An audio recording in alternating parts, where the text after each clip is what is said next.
know I owe you a surname, and I kept meaning to look in the book for like some ideas. You could just say, "Hey, I don't have a surname. Yelena isn't like that." I mean, it's not. You're not obligated. I just didn't want to I did not want Let's say it's like to. sort of a mystery for now. We'll disclose it later, which gives me time to go look Yeah, into the. sure. Okay. I just didn't want to keep referring to you as Yelena if you actually had a surname. I didn't want to diss you like that. So I wanted to respect your surname if you had one. It's Miss Yelena. Miss Yelena. It's Yelena. My jacket is so cool. It has all the pockets. Yelena Greenvest. That's the full name. That's the name you chose. Literally. I think that's you. Yelena Greenvest, Cult Smasher.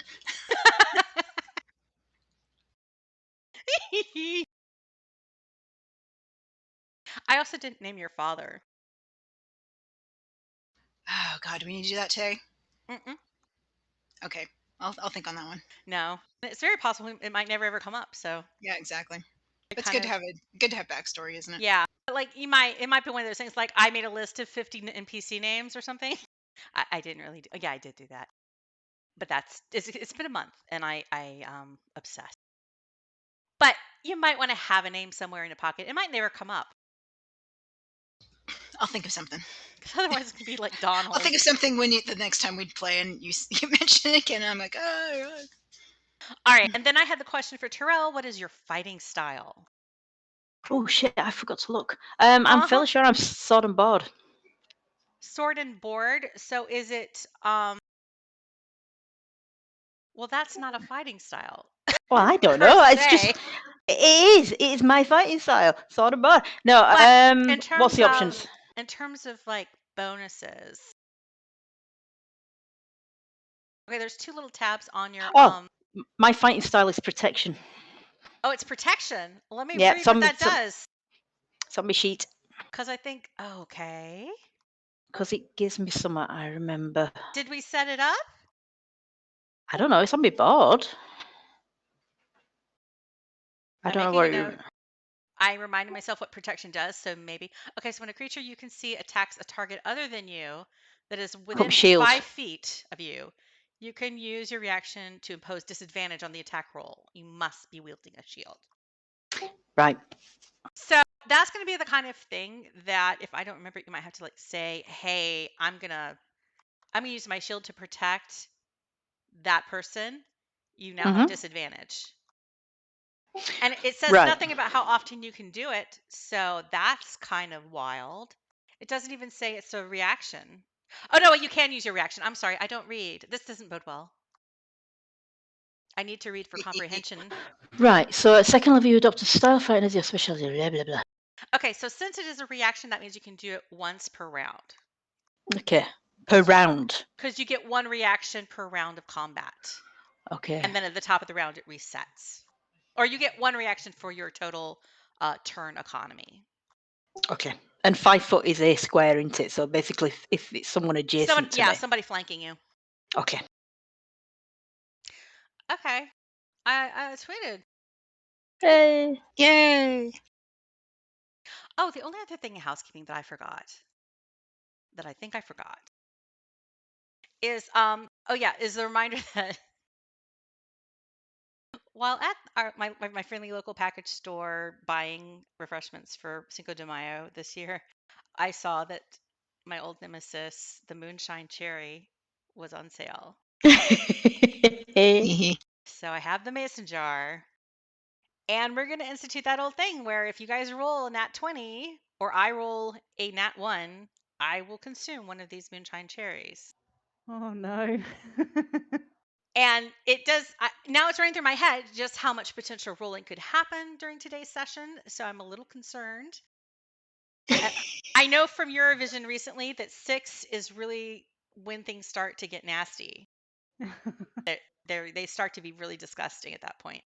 So here's hoping everyone rolls meh.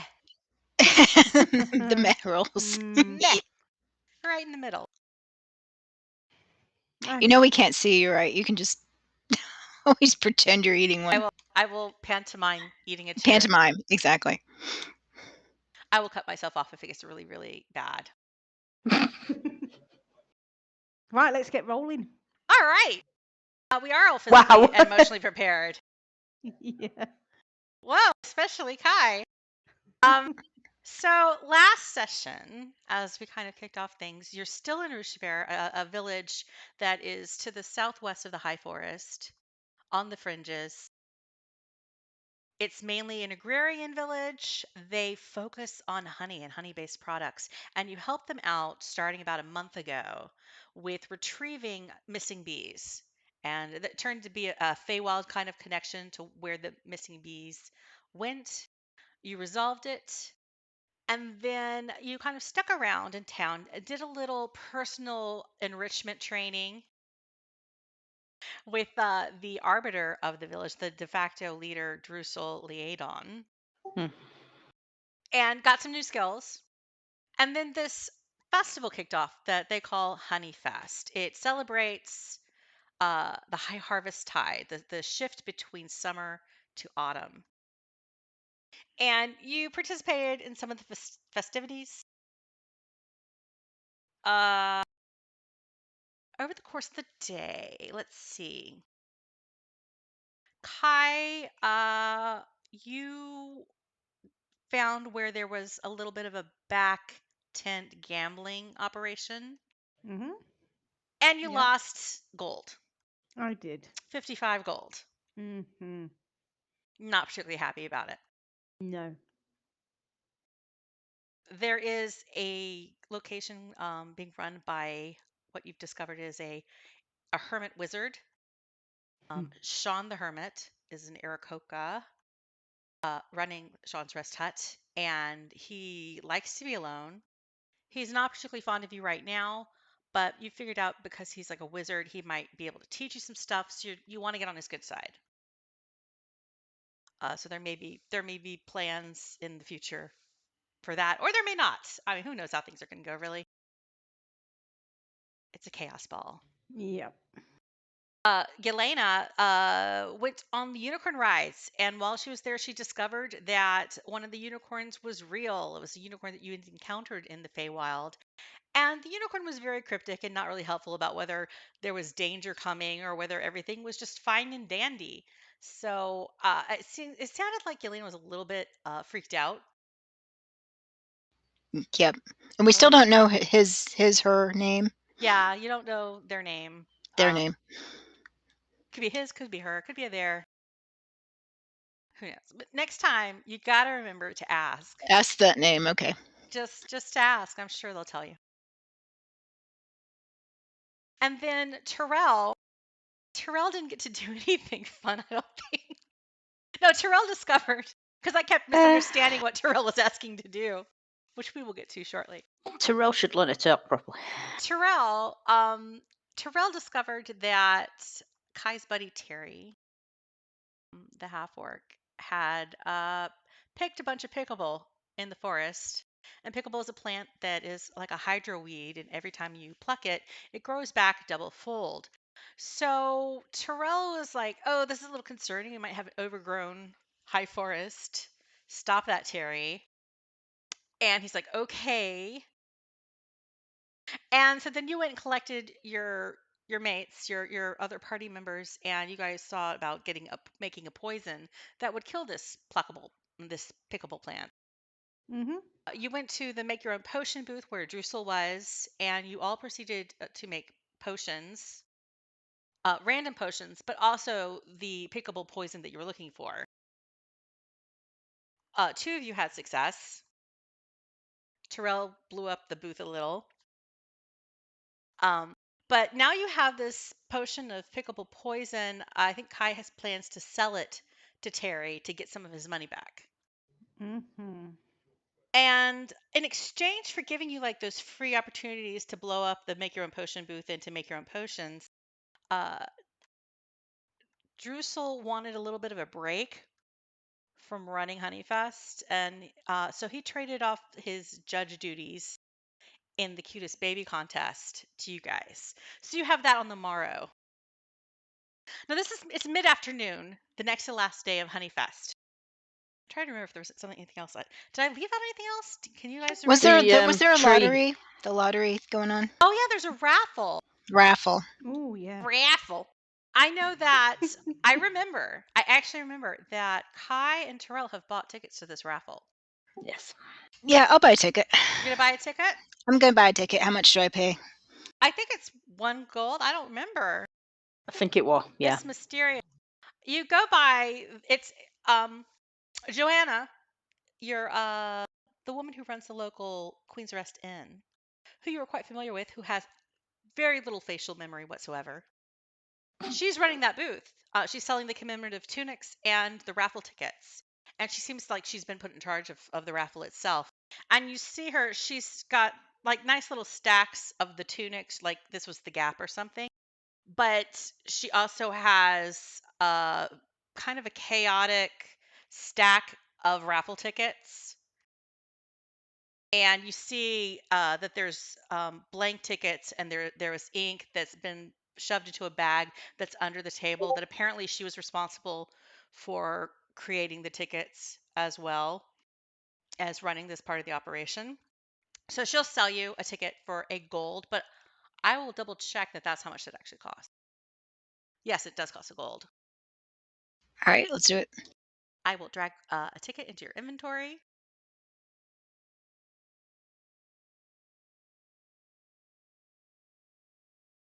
I don't think I have a lottery ticket in my inventory. Did I not put a raffle ticket in your inventory? Can't see one. I feel like I did.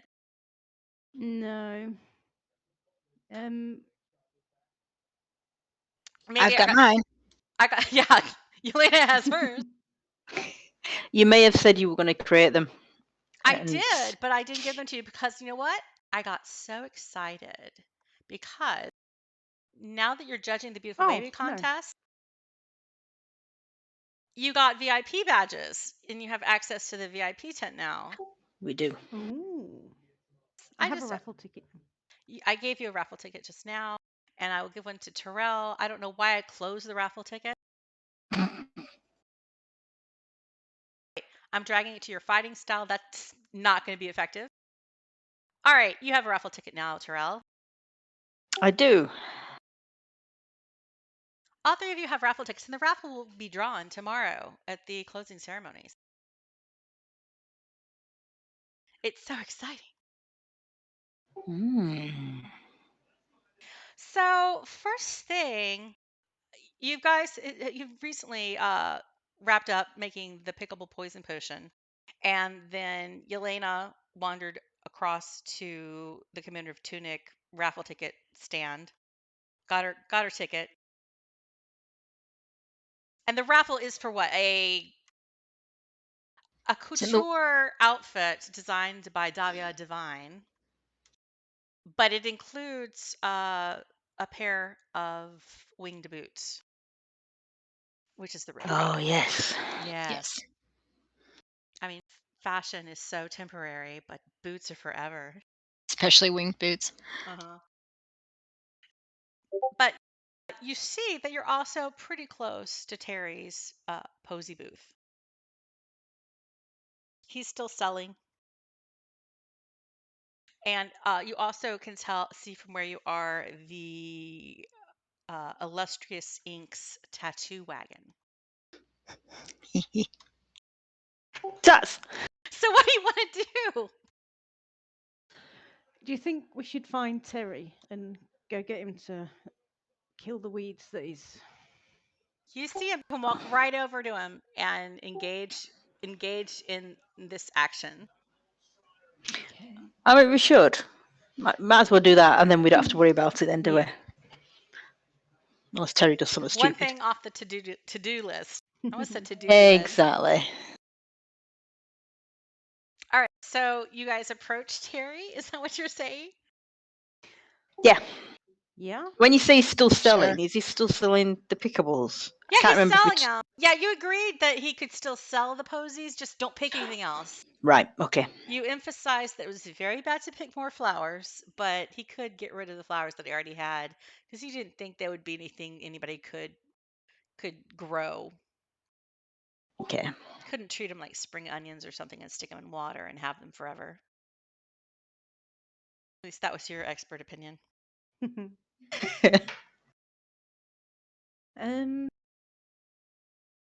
So you go over to Terry's little posy wagon. First he tries to sell you posies, and he's like, "Oh, hey, Kai. Hey, buddy. Hi, Terry. Business still good? No, like I haven't sold as many posies as I wanted to because apparently they have ants. Yeah, ants like them, and you can tell that there's a whole bunch of like little teeny tiny like sugar ants crawling all over the little posies. And it's late afternoon, so they're actually starting to wilt a teeny bit. No. Well, we made that poison for you to go, squirt in the patch where you picked them from. Sure. Can I do it after Honeyfest? I really want to participate in the beautiful baby contest tomorrow with little Porky. But after that, I can go. Yeah, that's fine, Terry. Yeah, but the thing is, it's not cheap potion to make, and I need to get some contributions towards it. Oh, you mean cause I kind of caused the problem? Yeah. Ooh. Well, that's kind of fair. How much contribution do you think it is? Well, I've worked it out at 65 gold pieces. 65 gold, man! Oh, I really blew it this time. Yeah, but how much money have you made selling the posies? Well, here's the thing. I only have 25 gold. 25. Yeah, I kind of bought 10 raffle tickets. All right. I really wanted to win the flying boots, for Bazelda, because then like I could have a pig fly. All right. Well, how about you give me the 25, and if you win the boots, you give me them as well. Well, I give you my raffle tickets. I mean, I feel really bad about the problem I caused. I think they're really lucky because look, some of them have the same numbers. That means they're really good, right? Um. That means they're super lucky, right? Does that mean he's like got 71, 72, 73, or he's got 7, 7, 7, 7? That means he's got like 777. So, do we have to uncover ticket lottery fraud? Raffle fraud? Yeah. All of he has 10 raffle tickets, and they all have either the number 12 or 38 on them. Now I feel bad for Terry. Is Terel in earshot of all this? Yes. I assumed that you all went as a group. Because I'm kind of assuming I wouldn't really approve of what Kai's doing, but I would be concerned about the lottery tickets or raffle tickets being dodgy. So I'm gonna ignore what Kai's trying to do to take money off Terry and say, where did you get them raffle tickets from? I bought them from Johanna. She's the one who's selling them. I'm going to take my ticket out and look at the number. Yeah, me too. What's mine? Me too. Give me just a second. I have something relevant, but it is going to involve. Actually, I don't know if this is going to work right.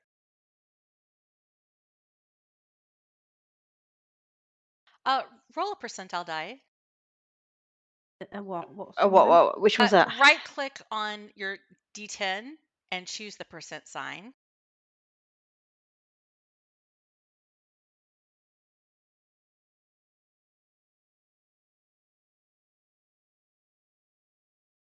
So, Yelena, your ticket has a 58 on it.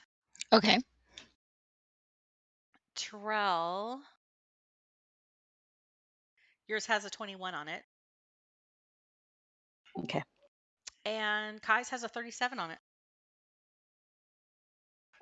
And you said Terry's was 12 and 38. But he's got like multiple. So somebody's ripped him off then. Yep. Poor Terry. But he bought the tickets from Johanna. Who is the one who's got a memory issue? Not different colours or anything, are they, the tickets? No, it's all like black ink on like white parchment. But there were a bunch of blank ones. Yeah, she Somebody's had supplies in a bag by her, next to the commemorative tunic stand, the table where she was seated. And it was her bag. You recognized it. I wonder if somebody is helping her. Helping being in quotes. So we need to go have a word with the Doma, really. Yeah. Yeah, we should. But in the meantime, I'll take 20 gold pieces off Terry for the poison. All right, he'll happily give you, because he feels really guilty about causing a problem. He gets into these situations all the time, and he's like, I'm sure I'll get it back. Things always come through, and I feel really lucky, But I will definitely take this poison to the pickable, like after Honeyfest. Yeah, that's fine. That's fine. Pinky swear. It's my responsibility. And maybe I'll win the contest tomorrow, the beautiful baby contest. That'll probably lift my spirits. I won't feel so bad about picking all the pickable. Is there a financial prize for winning the cutest baby? No. Oh, damn. Can I My add God. 20 gold pieces? Are you going to offer to take his firstborn child? No, I'm going to offer to take his winnings.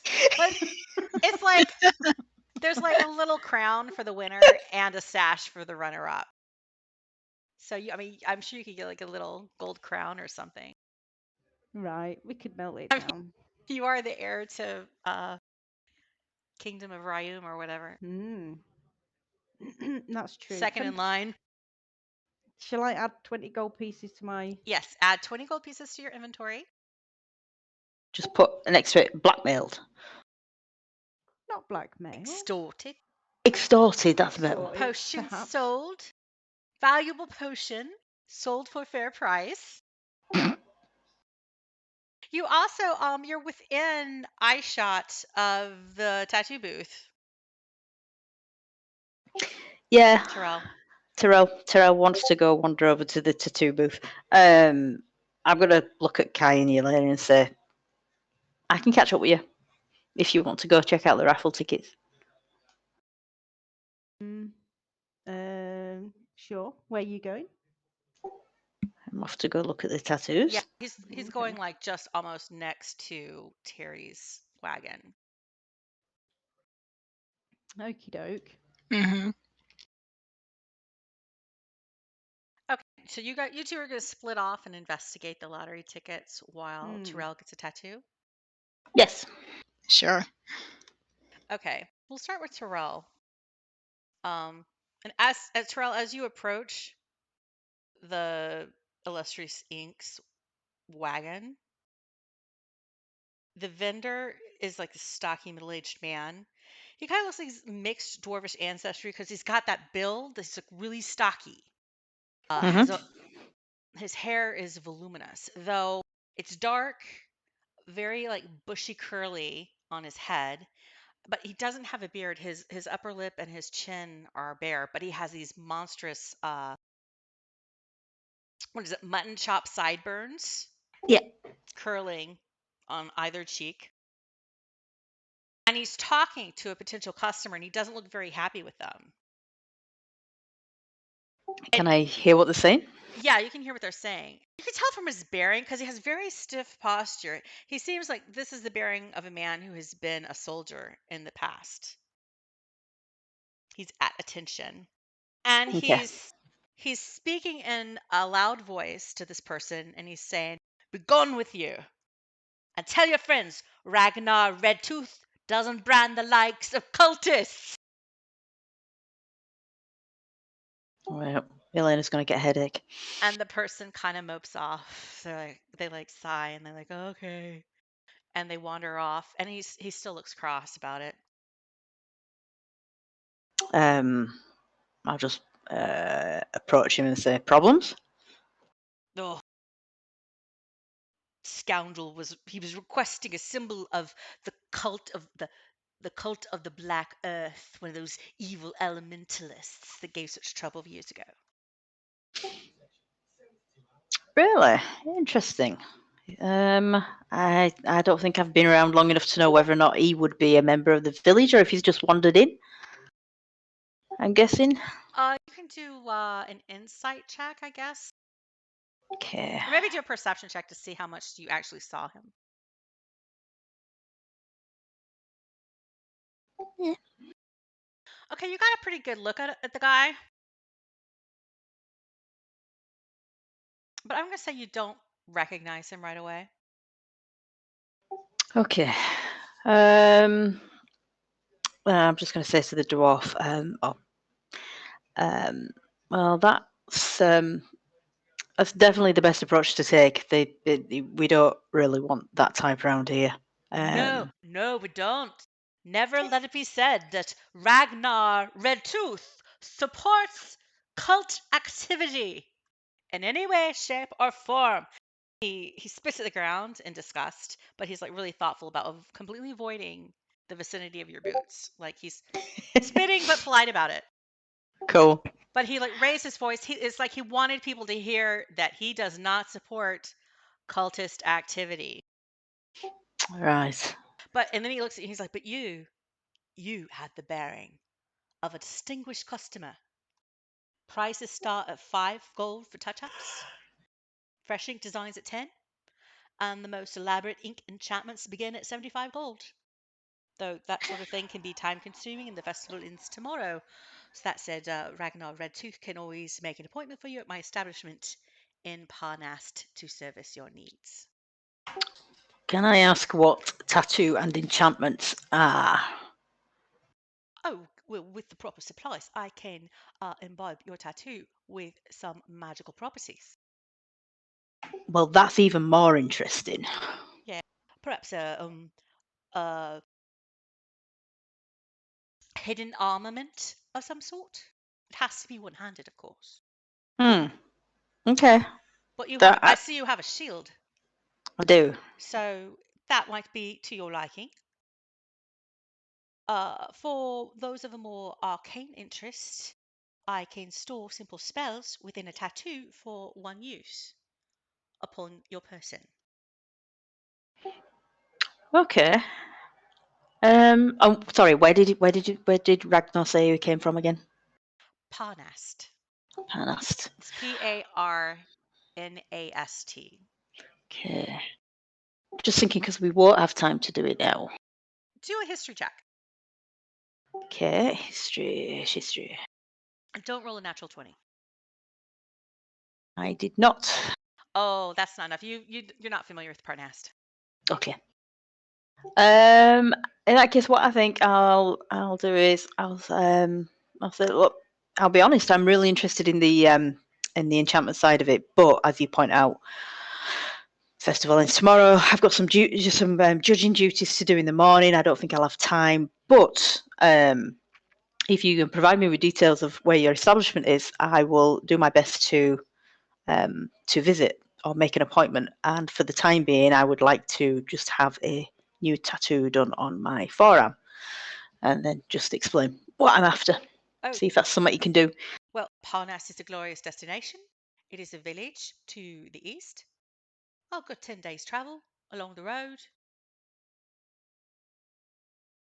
Past, I think it's the Greycloak Hills, I want to say, as the Dungeon Master. Can't remember the map right off the top of my head. If you hit the desert, you're gone too far. I'm starting to get a little little Kiwi accent there. Just look for me at the Golden Tankard. It's a tavern, not an inn. It's a tavern. The Golden Tankard. And Golden Tankard. I will be happy to assist you for a more elaborate tattoo. If you want to get a simple tattoo today, we can always touch it up with the magic bits later. That also sounds like a very good idea. If that can be done in 2 parts and isn't required to be done all at once. But the more elaborate tattoos do come in stages. Okay. So do you sit down and describe the tattoo that you want? Yeah. So I'll just tell him that I am after reasonably simple. I don't want anything too elaborate, but I'm just after an oak tree. Do I want it holding an acorn? I couldn't decide. I have a little sample art here. Okay. I know there's a name for that kind of thing. With like the tree branches and the roots. Yeah. I think I got somewhat along with the lines of the design that I sent. Yes. Yeah. So just something, But just you to. can always have a little acorn put in later. True. That Yeah. could be the magic part. Also a good option. So you describe this tree with its broad branches that blend into the extensive roots underground. It's like this beginning and ending kind of cycle of nature, but an oak tree. And once you finish describing, he's like, "Well, that sounds pretty good. I'm sure I could do that for 10 gold, and it'll only take me maybe an hour." Okay. Yeah, that's good. I've got time now. If that's good with you, and if So that do cultist come back, I'll get a good look at him this time. I'm free now. It's a happy coincidence. All right. Well, before I get started, before I start sketching on your arm, or you want it on your arm, when do you want this tattoo, sir, ma'am? Wow. Pardon me. It's the armor. I start thinking about Yeah, never mind. I was thinking left forearm, sort of like on the inside. Terel's muscular. She's got big arms. All right. Plenty of area to work with there. So he gets the gist of what you're asking for, and there's a comfy chair for you to sit in as he does the work. But before he starts, he asks, I just need you to attest to one thing for me before I get started. Okay. Do you so solemnly swear that the tattoo you desire has no known associations with a cult, criminal organization, or oppressive regime which would engage in perfidious acts of malice or jiggery pokery upon the general population? I so swear. Well, let's have at it. So he kicks off with your tattoo. He draws the design first. And you offer a couple, suggestions like, "Oh, I kind of like it to be shaped a little bit more this way." And he listens and gets it just right. And then he starts doing the ink. Okay. So now, while you're getting your tattoo, we travel over to Kai and Yelena, who are headed back to the commemorative tunics and Johanna. Is that correct? Yes. That's right. You're there. Is she? She's Is she sitting behind the actively? desk, the Yeah. table. Does she have any customers waiting, or is she dealing with anybody at the There's minute? Or there's a regular bit of traffic, and if you're observing her for a few minutes, yeah. you notice that she doesn't know who anybody is, really. She doesn't recognize anybody. She's like, "Oh, hi, welcome to Honeyfest," and she'll just sell tickets and stuff. And she has all of you saw before when Yelena bought her ticket. She just basically has them all kind of in a chaotic stack on the table. So she's not writing them as she sells them. They're already pre-written. They're pre-written at this point, but having the supplies there, you think that maybe early on in the day, maybe that's when she was writing the tickets. And she's folding the tunics, trying to keep them like neat and straight, as somebody will come up to the table and look at one and unfold it and then maybe decide to purchase, or if they decide to not purchase, they just put it back, and so then she has to refold it. But you see as she's folding one of these tunics that she keeps getting distracted by other customers, and it's like she's discovering the tunic is wrinkled all over again. She doesn't really keep place very well.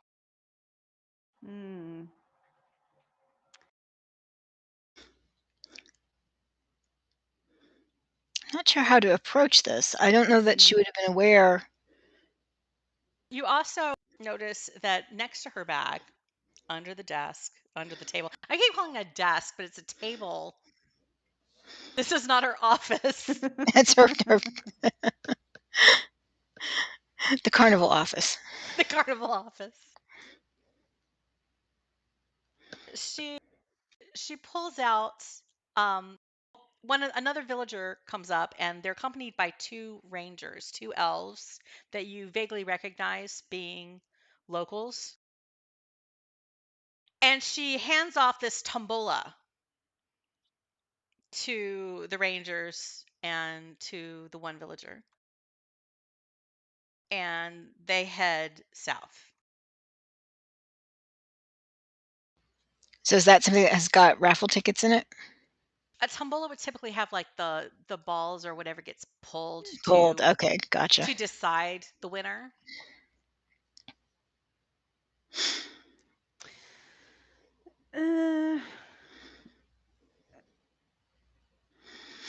But I'm trying to figure out the play here.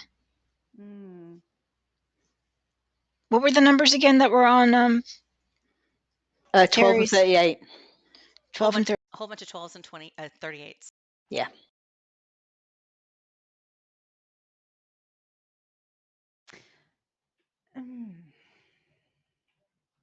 Do we need to follow the people, the ones with the tombola now, and see if we can have a peek at the numbers on the tickets in there, or I don't know.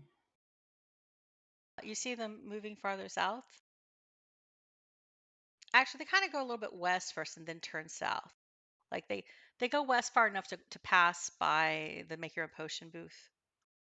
And then they turn south and go down that road. So they're like passing by the side of the dance floor and bandstand. Kind of like in the direction of the contest tent. So they're taking it to where it's going to be drawn then? In that general direction. And that's not today, right? That's tomorrow? The actual drawing is tomorrow. Okay. But I'm still trying to understand why 12s and 38s, unless there's a whole bunch of 12s and 38s in there, and then they're framing Terry for... It doesn't make sense. Well, unless they're giving people other numbers to... thing is, Terry's the only person who's probably stupid enough to think that it's a good... it's good to have thing, multiple... right. Yeah. I'm just thinking they're trying to cut down on the actual correct tickets so that they've got a better chance of winning by giving everyone else numbers that won't be drawn. But yeah, multiple 12s and 38s just seems odd. Should we ask Joanna,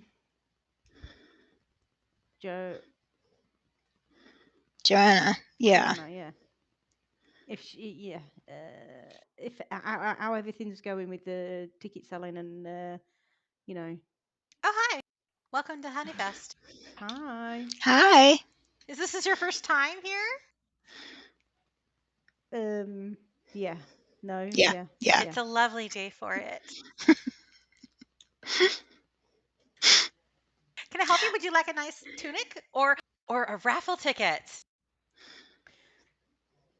We have tickets. You do? I must have sold them to you. I'm sorry. I'm terrible with faces. Well, good luck. Is anybody else selling raffle tickets? No, or is it it's just you? me. I'm in charge. Do you have anybody helping you? Nope. It's just me. There's a lot of stuff to do to put on Honeyfest. And this is this is the job I got to do for Honeyfest. Okay. All my responsibility. It's really exciting. I've never been part of a raffle before. Did you at any point were you distracted by anybody, and drawn away from your table with your supplies on? Wow, that sounded so official. She starts looking. I'm a policewoman, really. I'm only joking. I'm not. Well, if you look over there, and she points to the south, to the big tent opposite her table, and you notice that it is the pet stall. And you She got see distracted. there's like this tabaxi kind of druidy looking person who's running that stall, and they are there's not a lot of animals to speak of there, but you do see an alpaca and a goat, and there's an ostrich, maybe some random lizards and a pigeon or something. But he mainly seems like he's trying to sell a rock, or he's trying to convince somebody that a rock would be a really good pet. And he's like motioning to it. And you see Johanna she's frowning there. She's like, I don't know about the welfare of the animals that they're selling there. They don't look really animal-y to me. Mhm. I mean, I'm selling animals. It's just so dirty. You worry about their welfare. So Where's the overseer of this of this car? It's Drusil, and he's just like so busy. So are we saying she got distracted by the animals? Animals. Even as you're talking to her, she keeps giving looks over there to see what they're doing, to see what the tabaxi is doing. So when she wasn't looking and she were looking at the tent, somebody could have fiddled with the tickets. Mm-hmm. And you see also, like, as she's talking to you, she's like trying to fold this tunic. And at first, when she starts, she's making it into like a neat little fold, so it's perfectly for display. But then she starts looking over at the pet stall, and you see her absentmindedly crumple the tunic. And then she like looks down and she realizes, oh, this is a wrinkled tunic. And then she starts folding it all over again. So it potentially, is there something mystical going on that's causing her to be so?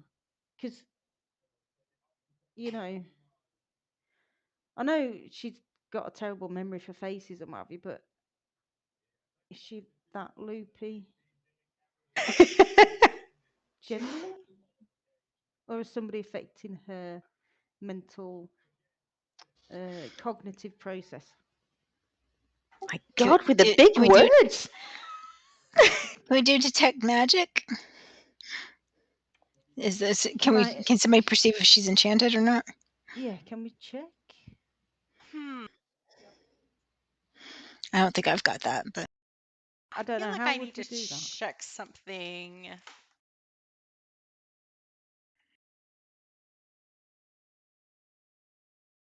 I'm not sure. I know detect magic will detect like actual objects and stuff and spells in the area. I'm not sure they will detect magic on people, like their gear, yes, but I'm not sure people themselves. Kai's looking at her spells and they are all destructive. That says something. Oh no. I mean, I've got like divine sense. I don't think that's going to be that's the presence of evil. Well, just say creatures bear magic. I mean, I realise I'm not here, and so I'm sat being inked, but Puzzler. But bearing magic could be anything from like she used the bath potion this morning to freshen up, to like some heavy like magic kind of thing.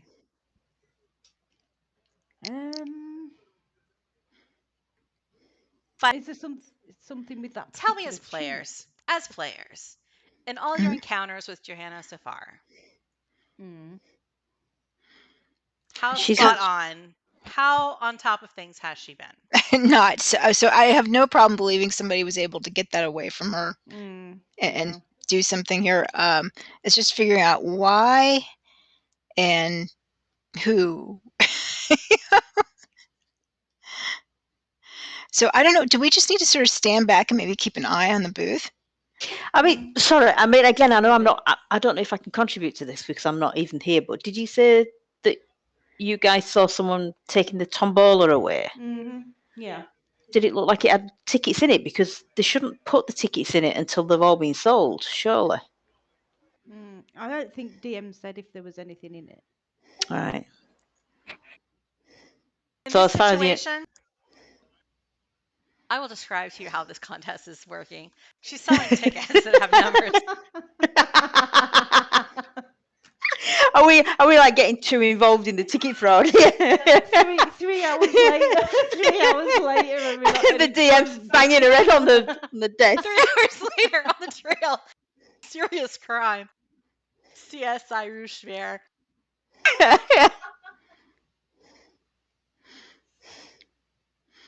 All right, I'll shut I'm up. cracking up. Oh. So she's selling paper tickets that all have, like, theoretically, the numbers 1 to 100 or 1 to 99 on them. But as you have discerned, that is not exactly one ticket for each number. The tombola contains little balls that have numbers on them, arguably from 1 to 99, and the winning number will be pulled from it.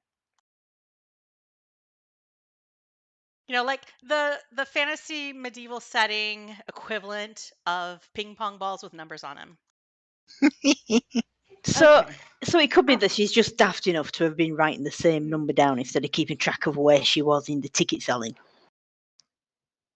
Okay, how about we go back to Terry and say, look, we think Joanna's made a mistake when she sold you your tickets, so you need to go back and have a word with her and ask her for some proper tickets because they're not right.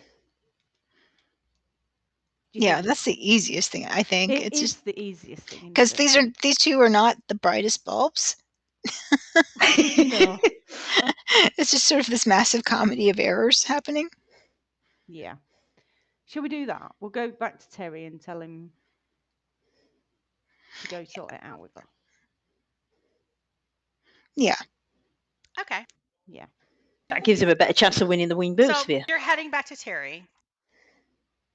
While you've been doing all of this, Terel has been getting her tattoo, and while she's sitting there, she overhears passersby, just general talking and conversations, maybe some gossip. One thing she definitely hears is a couple. It's a human woman and an elf talking, and Terrell, you recognize them as being locals from the month Okay. that you spent in this village. The woman's name is Bidda Evenly. And she Bidda. seemed Bidda, yeah, Bidda. Okay. She seems to be worried about Ruchevert's defenses to the person you know is her partner. And his name is Thurs and Shaden. And Thurs and Shaden is one of the Elven Rangers who is treated as like the main defense in the village. And she says to him, "Honey, did you see that tree just walk up to the village? What if that had been a giant or orcs or giant orcs?" And he just chuckles at her and he shrugs it off and he's like, "Elves who grew up in the high forest are hardly going to raise an eyebrow if an arbor gets wiggly." He's like, "That tree aunt taught me how to write, Bidda. You worry too much about things that are natural. The rangers have always handled true trouble in Ruchevert." But she's still not satisfied. She's like, "You didn't handle the bee trouble." She beat me to it. And he shrugs again. He's like, "That's different." And she's still not happy. She just you sound like Drusel.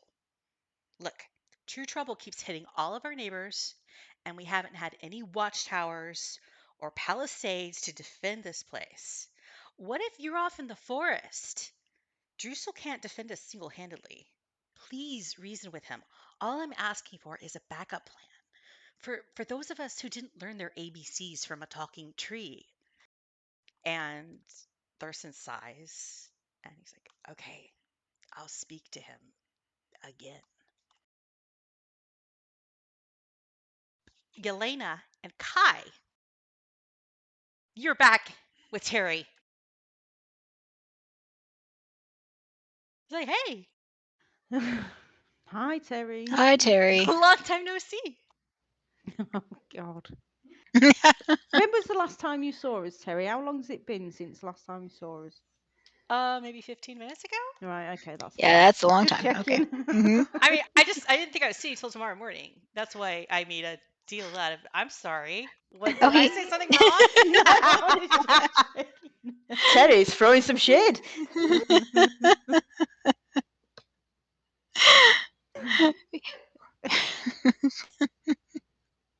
So, Terry, do you want something? I took all yeah, these nice ant posies. yeah, keep your poses. We think you need to go speak to Joanna about your raffle tickets because they're not right. We because they're extra lucky. You think that's No, wrong no, for me they're to have not bought the extra extra lucky. lucky ones? They're not extra lucky, Terry. What? But they You all can have the only, same numbers. yeah, no, yeah. So That's the number that's gonna get picked. If the number has like lots of tickets, that's the one's gonna get picked, right? I need a drink. Where's the pub? Can we just walk away, go to the forest, and start Never fighting mind. things? Yeah, never mind, Terry. See you later. Terry, we're just concerned you might have gotten scammed somehow because they should all be different numbers. And actually, that's what you want. You want different numbers. That gets you better odds of being the Oh, winner. oh, you're saying that for every number I get, that's like a distinct chance that I could win the raffle? But because I only have 2 numbers and 10 tickets, I have less chance of winning the raffle? Mm-hmm. Mm-hmm. You only have 2 chances of winning and not 10 chances of winning. Oh boy. Well, I'm gonna go talk to Johanna. I'm gonna get my 10 tickets. And I'm gonna ask for distinct numbers that are not. Well, yeah, 12 and 38 are good though, right? Or bad? Should I get those replaced too? No, keep the 12 and 38, but just get 8 8 more different. tickets that are Yeah. different numbers. Mm-hmm. Yeah. All right, Yeah. I'm gonna do that. Can you watch my booth while I'm gone? Sure. Yeah. Great. All right, I'll be right back. Okay. So he scurries off. And while you're standing in the booth with all like these ant-riddled pansy vine or pluckable pansy vine, I can't keep my flowers straight now. The pickable posies, there are no customers. So you also have a chance to overhear people as they're passing by. Okay. And these are all locals that you're listening in on. So you recognize like which people like that you know that might be giving like Ruchevert gossip. And Yelena hears a fellow named Garen Shale. He's talking to another guy named Helix Ronus.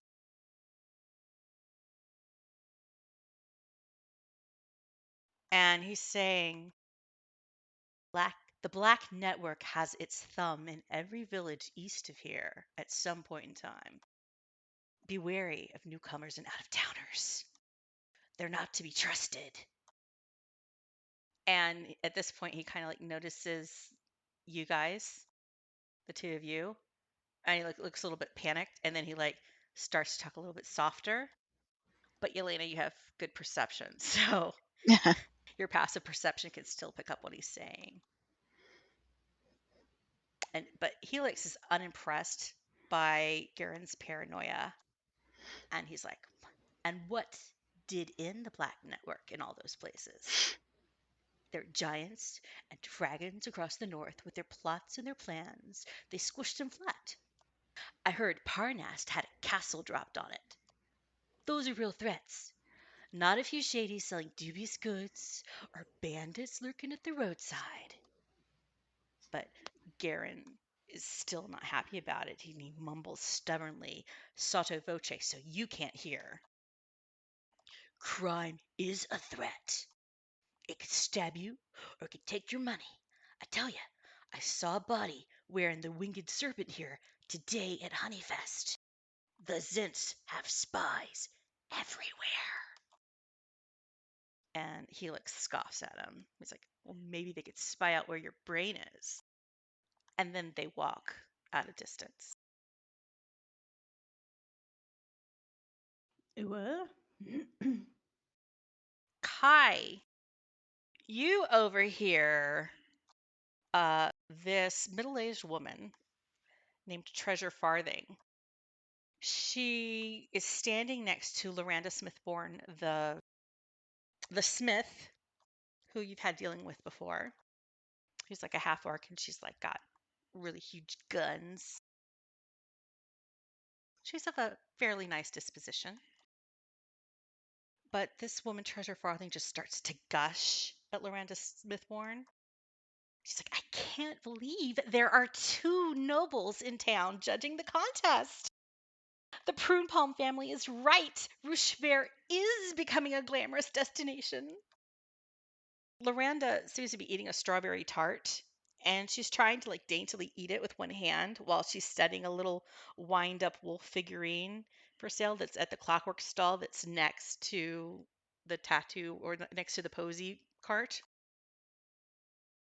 And she doesn't really seem to be paying attention to what Treasure is going on about.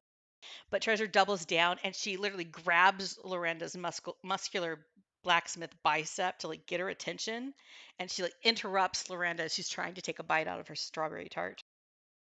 And she says, I saw Lord Jomont ride into town on his warhorse with 6 retainers. 6! They had heralds and everything. Now that's royalty. That lady out of Parnas, though, she's a disappointment. They say she's related to the Waterdeep fans and the Count of Rivershire, but I'm better dressed than she is. And she traveled here alone with that tattoo artist. What's more, I overheard her make an assignation at midnight with the hermit from the rest hut. Do you think that's respectable? And Loranda seems to have been biting her lip to keep from saying anything. But at this point, she sets down the clockwork wolf she's been looking at and replies emphatically, I don't care. And then she walks away, leaving Treasure Farthing behind to sputter. Okay. Terry comes back, and he's brandishing 8 new tickets, all with different numbers. None of them matching yours. I think. I can neither confirm nor deny that at this juncture. Can we have a peek over his shoulder or something? I would have to actually literally roll his numbers and check. Oh, never mind. Don't matter. Yeah.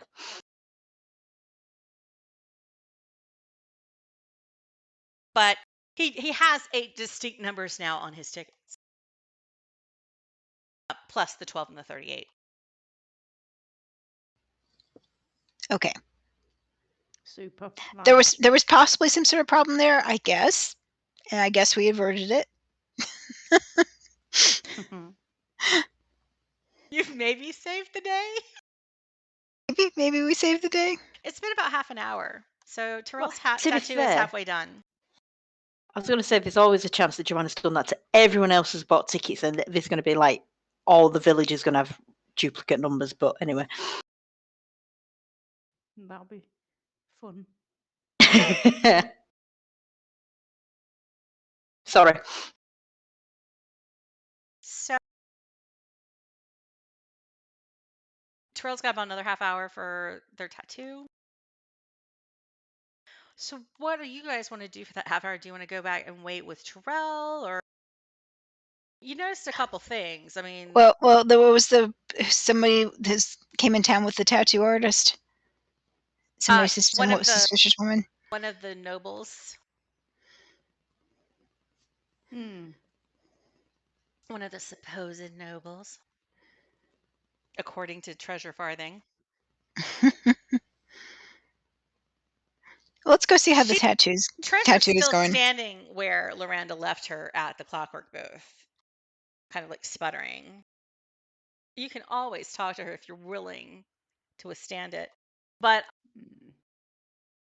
otherwise, you can go try to see if you want to ask around and see if you can find out more about nobles in town. You haven't specifically seen anybody. You haven't seen these people, but if they're nobles, it's possible they're going to be in the VIP tent. Mm. And that's why you haven't seen them yet, because you guys have not been to the VIP tent yet. They could be involved with the contest, which you have not been to the contest tent either, because you have not participated in contests till tomorrow. Did you say you were going to go back to the tattoo place? Just sort of meander over there and look around as we meander. So you meander. Terel Sorry, sitting in a chair. The tree is halfway inked. can I just ask, what did you say Ragnar said to that guy? What did he call the cultist? He said the guy was asking for a mark of the Dark Earth, an elemental cult. Okay.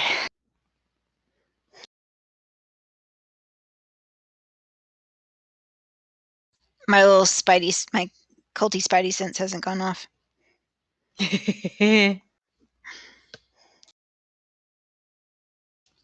I feel a tingling anywhere?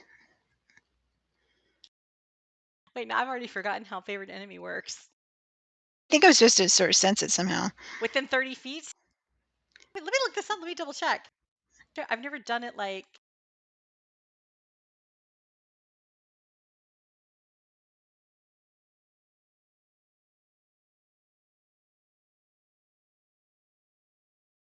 Okay, you have an advantage on wisdom survival checks to track your favorite enemies, as well as intelligence checks to recall information about them. So your history checks will be with advantage to find out about cults, to remember things about cults.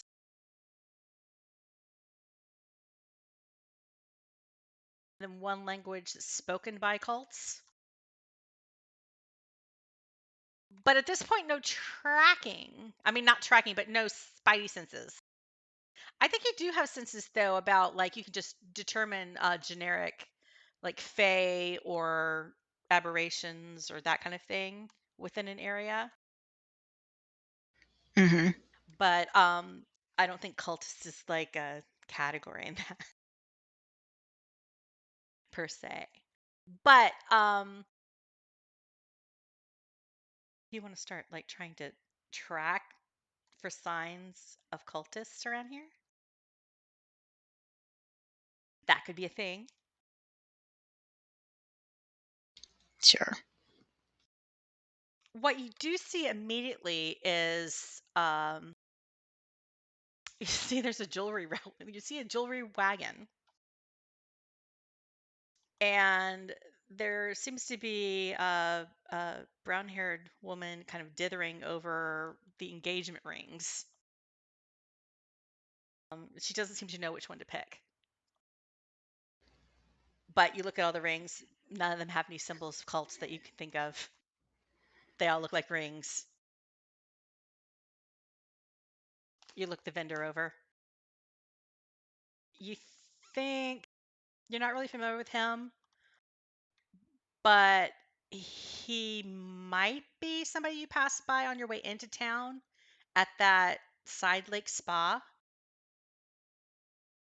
So maybe not a villager of Ruchevert per se, but somebody from the area that isn't completely unfamiliar, that you don't remember his name. And you also spot some kids. They there's a few kids that have a paper mache beehive, and it's been suspended from a 10-foot pole. There are 3 children who have been attempting to hit that hive with sticks while wearing blindfolds, and they haven't had any success. And one of the little boys, starts crying, because boys do cry because reasons. And they're getting really upset that they're failing to break this piñata kind of thing. But in the immediate vicinity, you haven't seen any signs of culty things. But roll a perception check.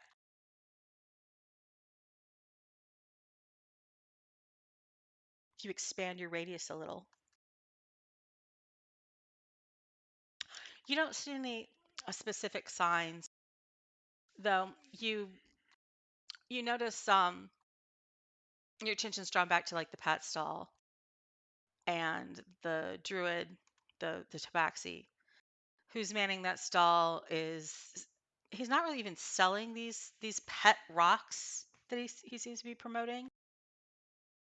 He's basically just giving them away for free and charging for all the other animals. And you notice that there are quite a few people who are sporting around these pet rocks at the Do they festival. have little googly eyes on them? Yeah, they have little googly eyes on them. I mean, it's kind of adorable. They're like palm size rocks with little googly eyes. You see like little kids and grown-ups like carrying them around, and they're like puppeting them, like, "Hey, I'm a rock." It seems to be a big hit. I'm gonna go up and see if I can get one. Okay.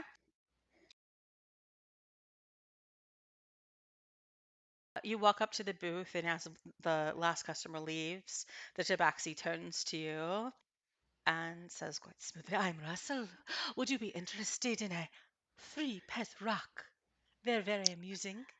Why not? Sure. Thank you so much. Environmentally responsible. And no poop to clean up. No poop to clean up. Maybe a little dust. Great. Tell your friends. I will. Pet rocks are wonderful." Thank you. While I'm there looking and taking the pet rock, what do the living animals look like? Do they look abused? They look perfectly happy. Look, the alpaca is like fluffy, has like the luxurious bedroom eyes, hair floating in the wind. The goat is chewing on some hay. Looks well fed.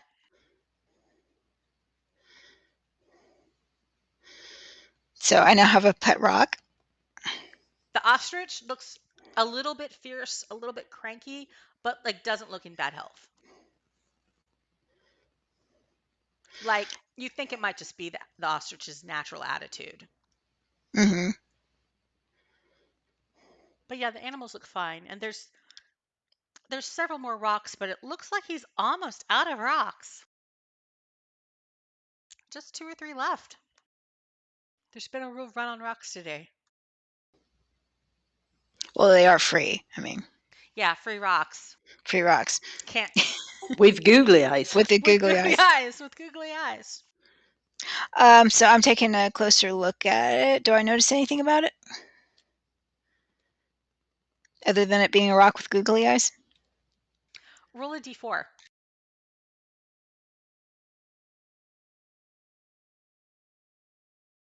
You do not notice anything about it. It looks like a rock. All right, I'll just stick it in my pocket. Or one of my many pockets. They're great. It's so cool. You have a pocket that's perfectly sized for your pet Perfect rock pocket. Rock pocket. Rock That's pocket. Rock pocket. Pockets. So another 15 minutes has passed or so. Well, let's just say in the time that the remaining half hour until Terel's tattoo is finished, you're kind of like wandering around, and Terel's like sitting at getting her tattoo, and you possibly overhear more rumors in the crowd. So roll perception checks, all 3 of you. Yeah, perception. Nope. Too busy with your rock.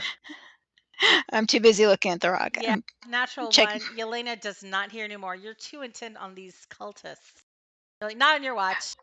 Which means you have absolutely no bandwidth for anything other than cultists right now. So no rumors. Not even cultisty rumors. Unfortunately. Kai, you hear one other rumor. I just rolled a natural 1, but that doesn't count. No. So you hear Hank Jockwell tell Sasser 5 that he's heard that parts of the High Forest are corrupted and overrun with the dead. Just gossip, just a rumor. And Terel, you hear 2 other rumors because you're just sitting there in a chair and you've got nothing else to distract you.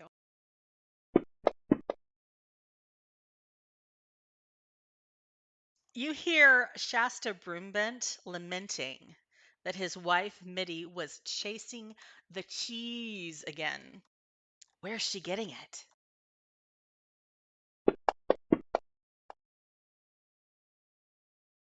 You also heard Treasure Farthing again saying that Lord Jomont is in the market for a bride. His father died young, you know. Now, this is uncanny. Terel, roll a history check, and you can do it with advantage. Ooh.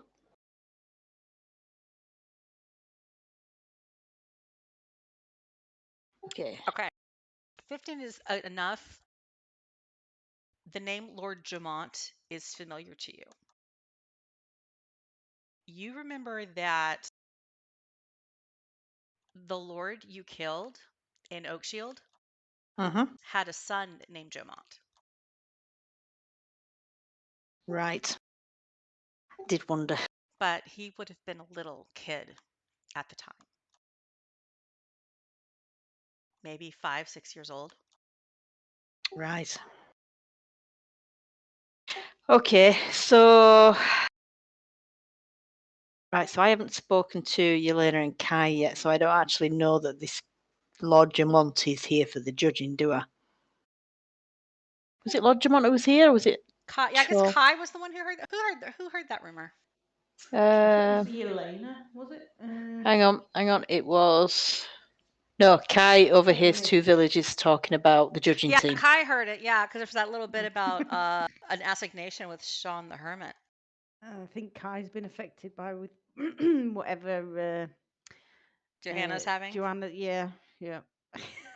Sometimes I say Joanna, sometimes I say Johanna, sometimes I say Johanna. I can't even remember her name. Just call it JoJo. It's just this aura of confusion around this character at all times. Confusion is contagious. That yeah, exactly, extends out to the real world. The aura is palpable. So that's everything. Terel, your tattoo is complete. Fantastic. Shiny, Does it look good? new.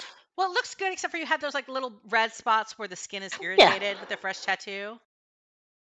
And rather than having like plastic wrap or what is it that they do? It's like plastic wrap, right? With the tattoo? Yep. Yeah. Yep. Mm-hmm. Yeah, Kim knows. They've do you want to leave it open? He asks you, do you want to leave it open, or I can put a little bandage on it? Whatever is going to keep it in the best condition. I like open air myself. Okay. Right on. He accepts your 10 gold as payment. Yep, I will knock that off my inventory. I hope you will tell everyone a satisfied customer, Raggnar Redtooth, purveyor of everything except for cultist tattoos. And I will look forward to your custom perhaps one day in Parnast. I have made a note of it. I will do my best to get there. Thank you. Actually, you look quite hale and hearty. Have you done a bit of soldiering? If you don't pardon me asking. Yes, I was a soldier at one point.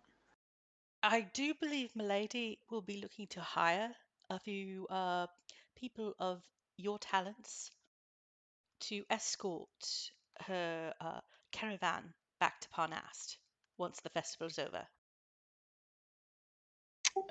Does she not have her own guard and retinue? Did she not travel here with anyone? Oh, well, I was her, I'm a retired veteran, sir. Ma'am. Sorry, the armor keeps throwing me off. I'm old-fashioned, I know. I apologize.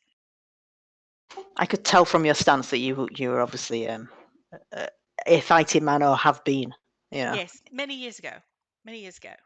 I now mainly tend to my tavern, not an inn, the Golden Tankard in Parnast, and my tattoo craft. Yes, but I like to assist milady, and I was her escort to the location. But we're traveling back. She's making some purchases, or she intends to make some purchases of perhaps some bulky gear to livestock that will require more effort to escort back to Parnast than we traveled here with. Okay, well, I am actually here with some companions. We were sent here to do some work, but I will let them know and I will think about it. And if I think I can be... Are they the people... Wait, are you guys with... Have you guys returned to the tattoo booth? You guys... Yeah. You did, didn't you? I think so, yeah. Did you? All right. Oh, I thought you were just wandering round. I wasn't sure. It's the confusion aura. But if he spots you guys approaching to reunite with Terel after kind of wandering around getting your pet rock and listening, hearing gossip and kind of resolving the whole raffle issue, maybe. Oh, are these your friends here? Yeah. He gestures to Yelena. Well, you look capable as well. And he Well, looks at Kai. thank you. And he's like, do you have skill set as well, sir? Yes. Sir? You look capable. What is your skill set? You certainly have competent looking friends. Thanks. So I would assume you have some talents by association. Yeah. As I was telling Terel here, Terel's your name? I don't think I really actually officially got your name as introduction. I'm assuming we've chatted while being inked. That inane chatter that your hairdresser or whatever does, the taxi driver. Where you headed? What you doing? The confusion is setting in again. I'm like, what was I getting ready to say? As I was telling Terel, Milady is going to be hiring perhaps a few mercenaries to escort a caravan back to Parnast, our hometown, after the Honey Festival. That could be fun. So if you're interested, I could perhaps give her a recommendation. Your names. What are your names? And he gestures to you, Yelena. Yelena. Yelena, nice to meet you. You got a bow strapped to your back? Mm-hmm. Like to shoot things, do you? I do. Good. Shoot things in the air or things on the ground or all of the above.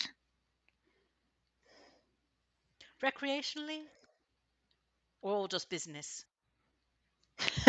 You could call it recreationally, but money is good as well. All of the above. Yes, interesting. And you, sir, and he's pointing at you, Kai. My name's Kai. Kai. Yeah, my name is Kai, formerly known as Prince Elise and Kai Tenatal Durium. Well, that is a lot of name. Are you nobility? Just call me Kai. Oh, okay. All right. But should I feel a sudden urge to bow right now. Should I bow? No. I'm next in line after. Well, there isn't a queue. There isn't a queue, sir. It's just us having conversation. But all right. So, because you're a noble sort, does that mean you're well? Are they your escorts? No. Kai, Yelena and Terel are not your escorts. So, do you have skills? I have skills, yes. Of what variety? I'm a wizard. Thanks. I have spells and stuff. Oh. He blows stuff up. Would you like a tattoo, sir? I will think on it. We probably don't have time for it now, but perhaps on the road, maybe.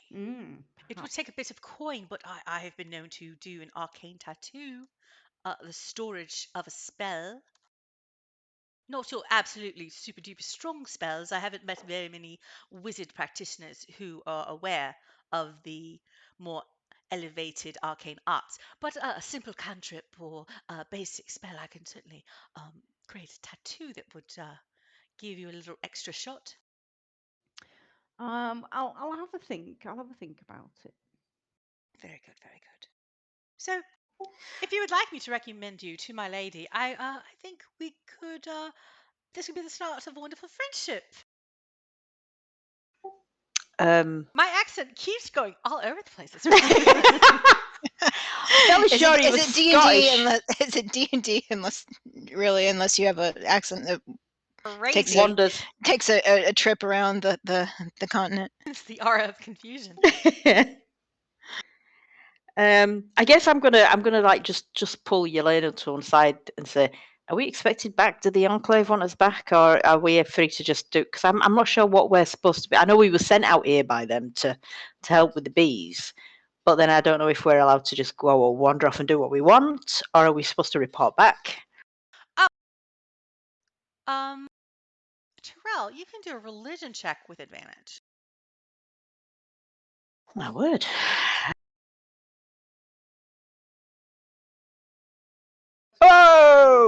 Oh, cherry time. Oh man, darn! I didn't realize that right away because a 19 because you're. Yeah, it's why did I do that? I wonder if you rolled the 20 first or the 18 first. Looks like I rolled the 18 first moonshine cherry of the session, which is pretty good. So because the memory just suddenly goes boing in your head, and you remember that there is actually a cleric of Maliki in Parnast. That your goddess is one of the goddesses that is worshipped in this town. Okay. And while I don't remember the name of that cleric off the top of my head, in your web of contacts as a paladin, you're aware that there is a person who could be a contact as a paladin there. Okay. And potentially part of the Emerald Enclave. Okay, then I guess if Yelena and Kai are up for a bit of travel. Otherwise, your closest Emerald Enclave outpost, well, there's one somewhere in the High Forest, but you guys don't know the specific direction of that at this point. So it's kind of your feeling of traveling the High Forest is it might be nigh on impossible finding it, just stumbling across it. But otherwise, the closest outpost would maybe be Greenfields, which is a good, at least a 10 days travel in the opposite direction, kind of like to the southwest. All right, then I guess it's as good a destination as any if nobody's got any. Kai wants to know if we're going to get paid. Oh, well, that would be a discussion with Milady, but I'm sure there will be payment. Okay. I mean, her family regularly does this sort of business. Kai hears money and he's in. And that's how Kai got his first job.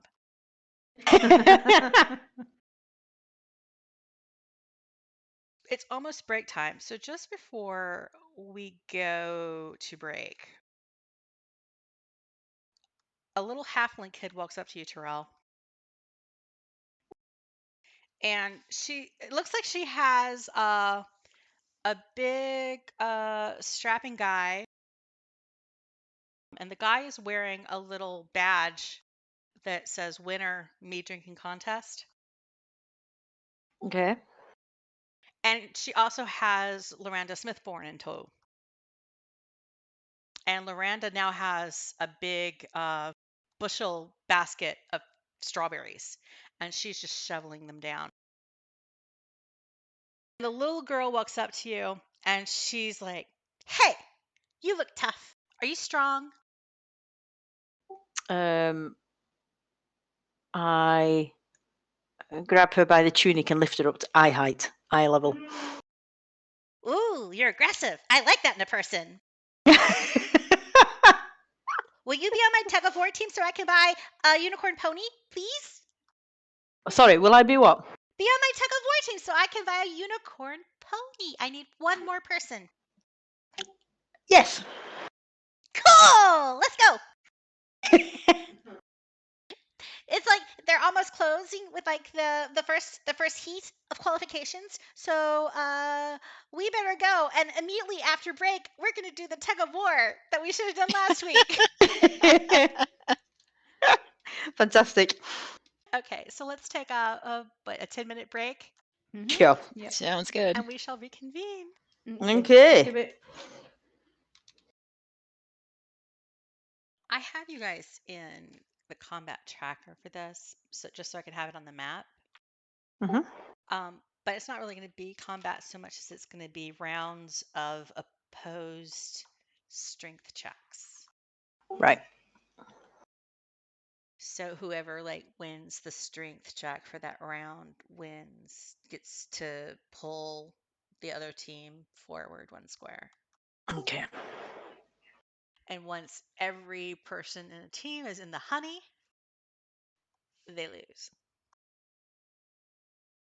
I'm hoping this won't take a long time. And this is going to be representative of any qualifying for the final.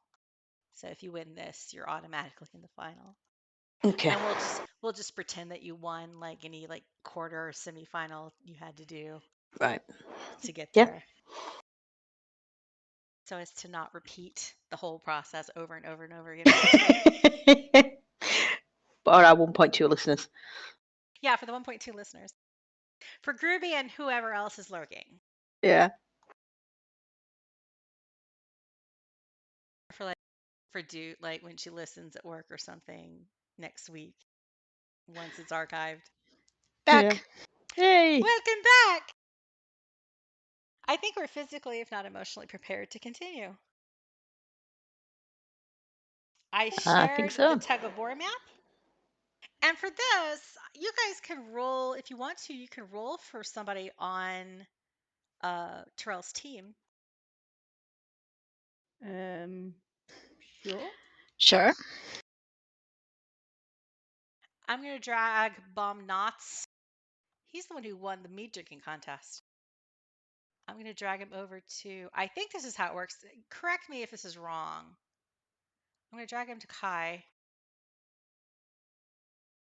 I might need to do it from the actual character sheet. It's been so long. Can you click on Bomb Knots now, Kai, and see his character sheet? Which one is he? Bomb Knots, the dude on next to Terel. Oh yeah. Okay. Yeah. I've got a character sheet up And from yet. I'm going to drag CC over to Yelena. Can you open CC's sheet now? Where do I open that up at? Click on the little kid and see if her character sheet opens. It does. Okay, so we're just going to be rolling strength check. And I'm going to do Loranda.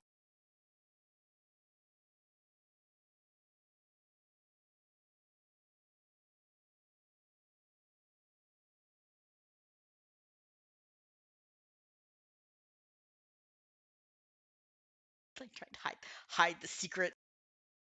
Everybody roll a strength check to see how Terel's team does in the first round.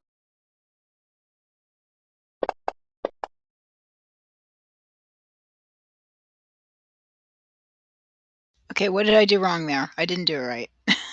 I think you just click, if you go to, you click on the C by where it says strength and click on the C. Thank you. Oh, much better. Wow. Wow. That's a strong little kid. That's a scary little kid. Meanwhile, Loranda rolled a 7. You guys can't see my rolls here, I don't think, but she rolled a 7. Isn't that awesome? But The half orc smith. half orc is bringing you down. Wow. Man. A quick math, that's like 28, 35, 56. Oh, so 6 divided by 4. 14 is your average. And I'm going to just use one of these guys. Everybody has a no modified strength, so I'm just going to roll 1 and pretend it's the average. Average for us is 14.5. Oh, he rolled a 15. Oh, God damn it! no. So your whole team gets pulled one forward. Bomb is in the honey. Oh, no.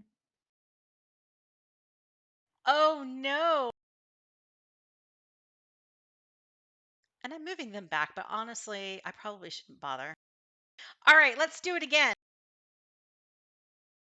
I'm going to roll the villager first.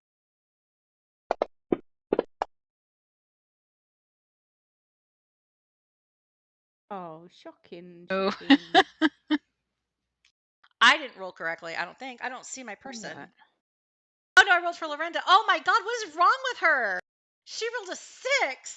It's all them bloody strawberries she's been eating. It is. She had to put the strawberries down, and she's just thinking Right. strawberries.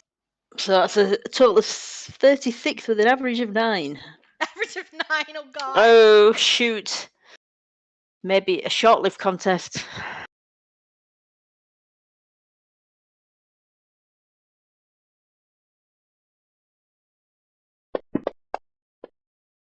Oh, we have a tie. Got a 9 on their team, too, so nobody moves.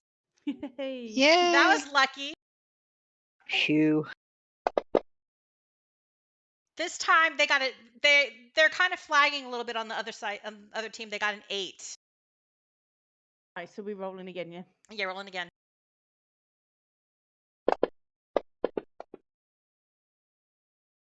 I'm not. Lorenda rolled an 8. I don't understand what's wrong. Right, so we've got 15 plus 4 plus 20 plus... Oh, hang on. And round up for average.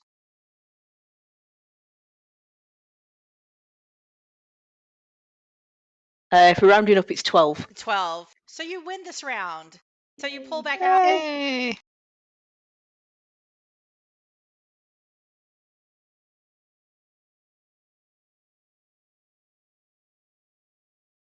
And they're closer. All right. Another. Oh, natural 20 there. Oh, buddy. man. Whoa. Okay, And me. not only do I have to do a cherry, but Lorenda rolled a 21 this time to make up. Woo. Nice. Right, hang on. Let me top that up.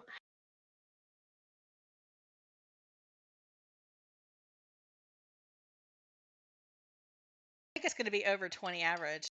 It's got to be on it. Yeah. If it is, you automatically win. Yes, it's 20.5. Because there's no way our dudes can beat that. I'm not going to have you dual natural 20s. Come on. So you have this rush of strength, and suddenly you all kind of gather your wits, and you find that moment to pull back in this perfect concert of power. Working in unison, you yank the other team backwards, or you yank them forwards, and you move backwards 2 squares. Ooh. The crowd goes wild. I don't have you guys exactly in squares. What crowd there is, because there's like 15 people watching. Kind of like our stream. Not even like our stream. Better than our stream. But like, you know, they're loud and enthusiastic. So your opposition has 2 people in the honey at this point. Can you keep the momentum going? Roll again.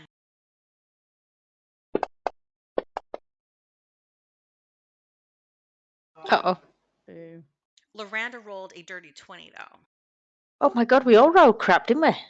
Did. So she's going to bring your average up a little bit to 8. Yeah. Big number, no whammy. If this goes on 2 more rounds, we might have like a summation round. Sudden death. The sun. Oh, a natty 20! Oh, no. No. And back we go. Yeah, 2 squares. 1, 2, 4.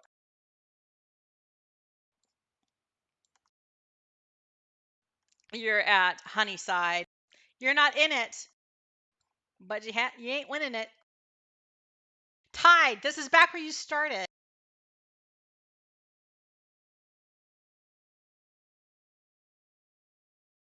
Ooh, better. 20. How are you doing with them cherries, Bonnie? Oh, I rolled a natural 22. Well, that's 2 natural 20s in a row. That's disgusting. I'm going to eat another cherry. That's an average of 20. That doesn't seem fair. How about do you want to do one more round to see who wins? Okay. Okay. Sure. Yeah. Unless you're just really dying to roll for the next half hour. No. No. We could to see how many cherries you can eat. So Yeah, that's That would true. be We have to see how drunk we could get you. There'll be other rolls. Oh my God. Right, one more. Sudden death. Sudden death.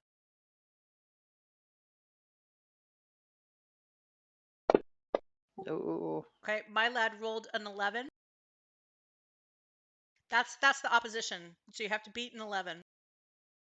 What did Lorenda run? Lorenda rolled a 17. Oh no, wait, a dirty 20 with her modifier.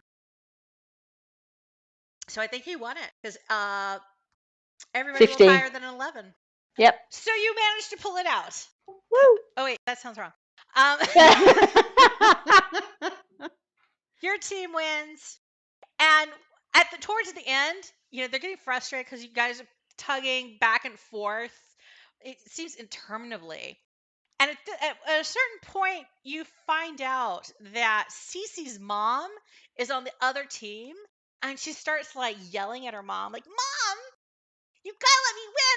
I want to win a unicorn pony! I want to buy a unicorn pony!" And her mother's like, "Honey, let's play fair and square." And they're calling back and forth, "Mom, but Mom, I want a pony." She's like, "Are you going to take care of it?" So there's that whole debate going on while you're doing this tug of war. But finally, it seems like the other side just gets exhausted. But while you're still going strong, and you pull them mercilessly into the honey. And does Terel need to help heal any of them?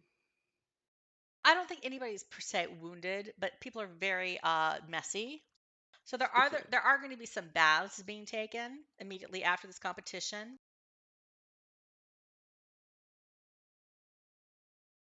I don't know what I should make. Terel, you should roll something to see if you got your armor dirty with honey. Okay. What But should I roll?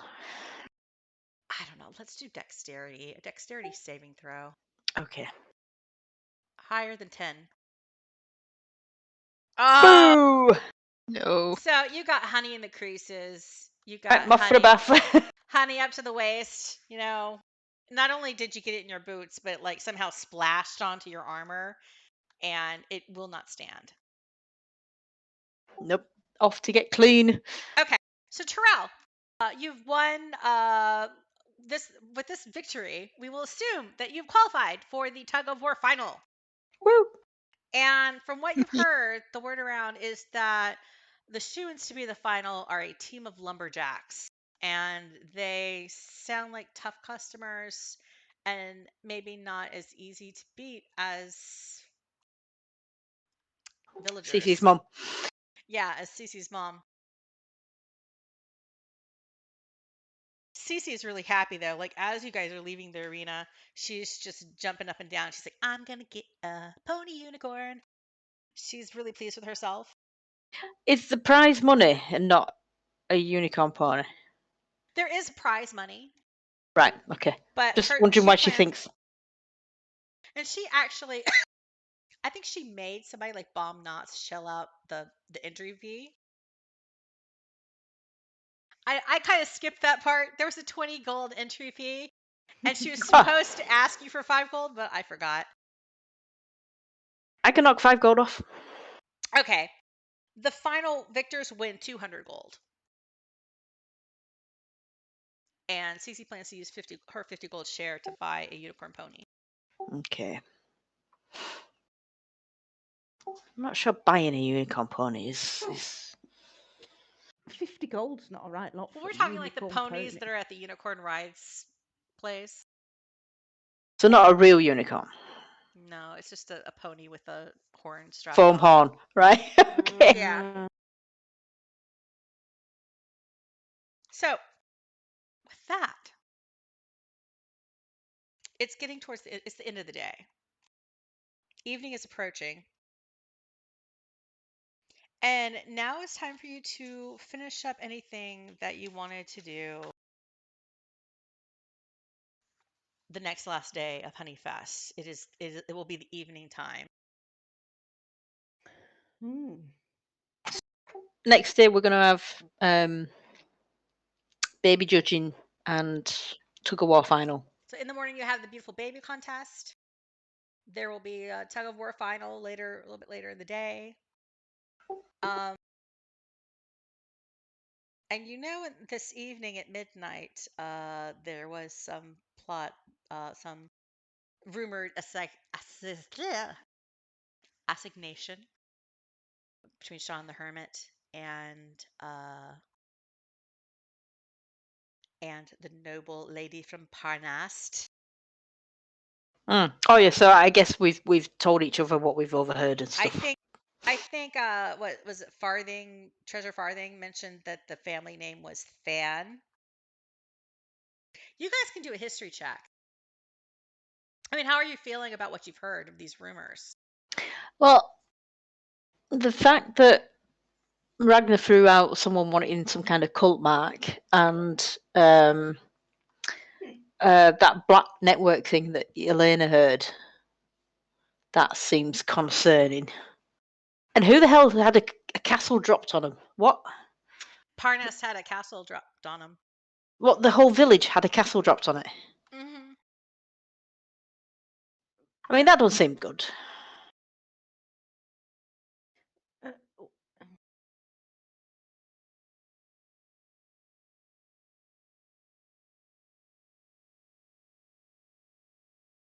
But yeah, the cult thing seems worrying. Yelena doesn't really know much about noble families. I don't think you give a shit, do you?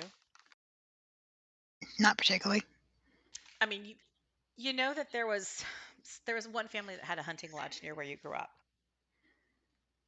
Mm-hmm. And they seemed all right, but it was cooler when they were not around. And they only came there like maybe 6 times a year.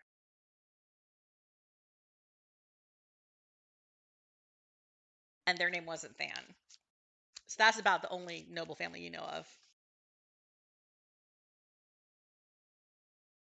Terel, you don't really know any noble families per se, except for the one in Oakshield. Would I be concerned that part of the Lord's retinue might recognise me? I don't know, are you? That's up to you to say.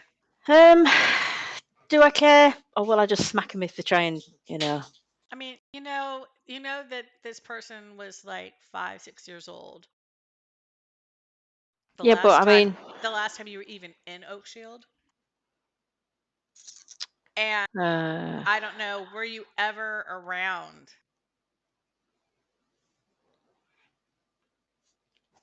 Were you around the full family? Like I'm assuming you encountered the old Lord. I think I stopped pushing to talk. Yeah, the old Lord, I knew that he was the one who hired me on behalf of my mum to train me and everything. So you're familiar with the old Lord, and you're fairly familiar with the son. But do you necessarily know like the mother and the grandson of the original Lord? I mean, I wouldn't have thought so. I wouldn't have imagined like social. I might have known them just to look at and see who they were, but I can't see. Walking past present, and we're gonna just maybe assume that the kid was not around when you actually struck down his father. Yeah.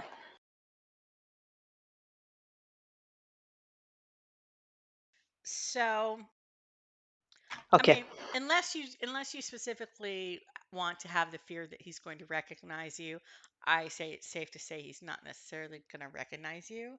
There's no reason to assume that he would, based off of how old he was. No, I guess it's just whether he's brought any soldiers with him who might recognise me. That's all. But I mean, I don't care if he does. You know, I'll get Kai to blow him up. If he wants to start something, you're perfectly happy to finish it. Yep, definitely. His Okay. dad was a bad man. So it remains to be seen what the son is like.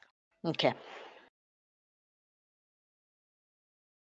Yelena, one thing that you did get out of your history check doesn't have to do with noble families, but you did work with the Emerald Enclave in recent years. You know, you've been doing small tasks for them off and on. And the thing someone relates about a castle getting dropped on a town does ring a bell. You know, there was a point where the succession of the giant kingdoms um, was kind of in disarray and in question.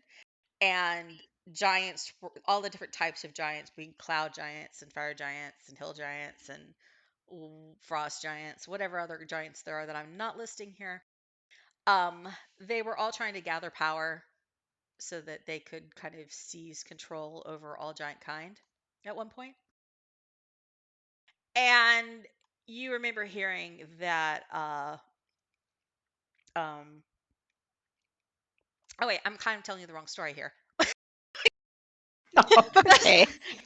Start over. those cherries. And you remember from that period that cloud giants, they would have flying castles that they use as fortresses. So you're reckoning that that's probably the situation. How a castle got dropped on a town is somebody crashed one of these flying castles onto it. But you don't know more details than that, so you don't know like the circumstances if it had something to do with this giant uprising or if it had to do something else. But out of your knowledge of history, you're aware of a thing like cloud giants have flying castles. Um, and Kai, an amazing 23 history check for somebody who just crawled out of the forest 6 months ago. But you you haven't had much to do except for hang out at the inn and gamble. True. And it's possible that your family could have some odd books about surface history. I mean, you think you have an aunt, maybe in what, Skullport? I don't know. Hmm. You know, there's like a lot of noble families out of that Waterdeep place. It's supposed to be a big city. Okay. And they like all band together in this thing called the Lord's Alliance, and they think they're hot stuff. It's not like elven royalty. It's certainly not like the royalty of the Menactrum Desert or anything like that. And it's certainly not like ruling over a city in the Underdark. It's not that level of royalty. But you Okay. do remember hearing the name Fan before, so that's a legit name that was Right. attributed to this noble woman in town.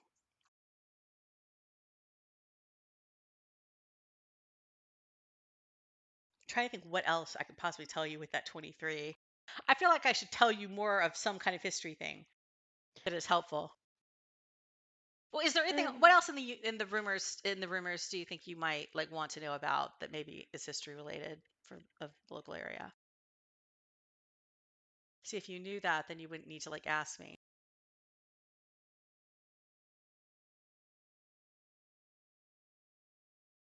I'll also A say, minute. No, go on. based on the rumor that Yelena told you about, the Black Serpent, the Black Network, the Zhentarim. You know they're a criminal organization. Okay. You've heard of them. They do shady stuff. They basically try to get their fingers in every pie. And once upon a time, they did have a whole um, route called the Black Road to the east, and had control over many towns to the east and through the Anarok Desert.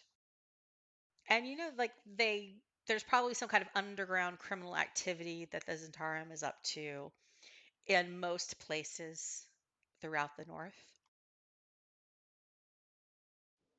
Okay. So that sounds legit. And if they haven't, what Yelena related sounds like a fair estimation. If they haven't snuck into anything in Ruchevert at this point, if Ruchevert gets to be too big of a spot on the map, chances are the Zhentarim will send somebody here to check them out to see where they can get a foot in. Sounds reasonable to you. That's how you did infiltrate a city if you were doing it. Yeah.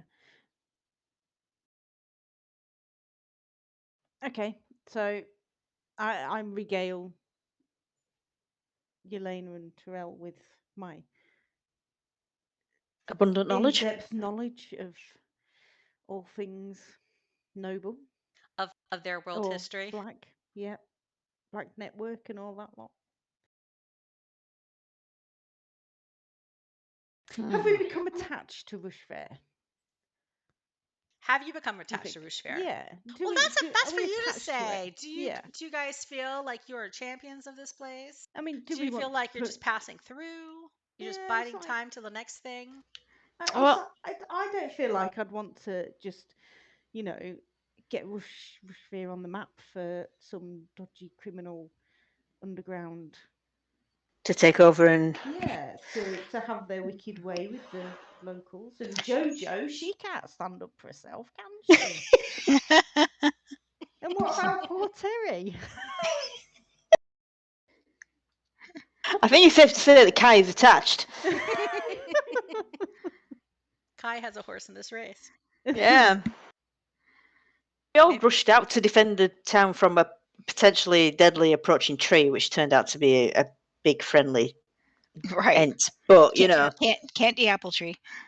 Yeah. According to that one ranger, could have been like a kindergarten teacher at this point. I mean, I guess in terms of the fact that it's a village that works with nature and stuff like that, it's going to appeal to Terel. Fucking hell, I can't even say my own name properly. Terels. Terribly Terels. Terel's going to be Terel's going to like the village, and the way they all work and stuff like that. So yeah. Now, it was Terrell who overheard the conversation about urging Drusel to start, doing more, Defences and building up more stuff. defenses. Yeah. I mean, is Bidder just thinking that about because of what she's heard it sounded like she was basing that on what she'd heard in things happening in other villages in the area. Mm-hmm. Right. And if we've been here for the last month, would we have heard some of that ourselves? Hey, roll some just roll another perception check. All of us. Yeah. Well, someone's got to get a 20. Maybe it's time for more rumors. No 20s, he's safe. Okay. Terrell, you hear another rumor. One, I think Kai and Yelena, I think you both hear two more things. Let's see if we've heard a lot of rumors. Okay, so Trill, you've heard something like there's this old lady named Silver Gowinny, and she's just pulling her hair out. She's concerned about Vanda and Villa Holmes because they have adopted an orphan baby that they found. And she's like, it's a goblin baby, and its kin is going to murder us in our beds. So you've heard Okay. that there are goblins, at least, in the area somewhere.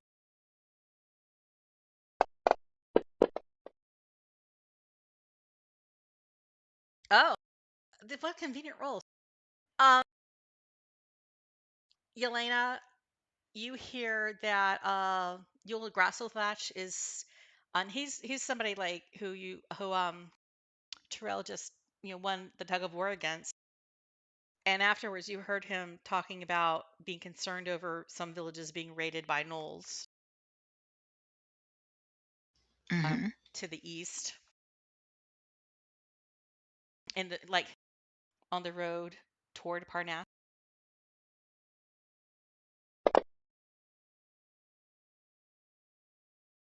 Kai, you hear Jessup Roverdale complain that the blacksmith, I want to say Yolanda, but that's not her name. Loranda. She was closed. She closed her business early last full moon, and it remained shut the day after, and it was a big inconvenience because he had a mule who threw its shoes.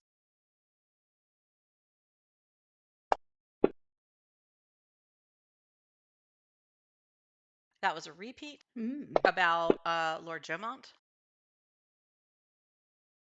Oh, you overheard Panks Roverdale complain about losing money at Sean's rest hut. And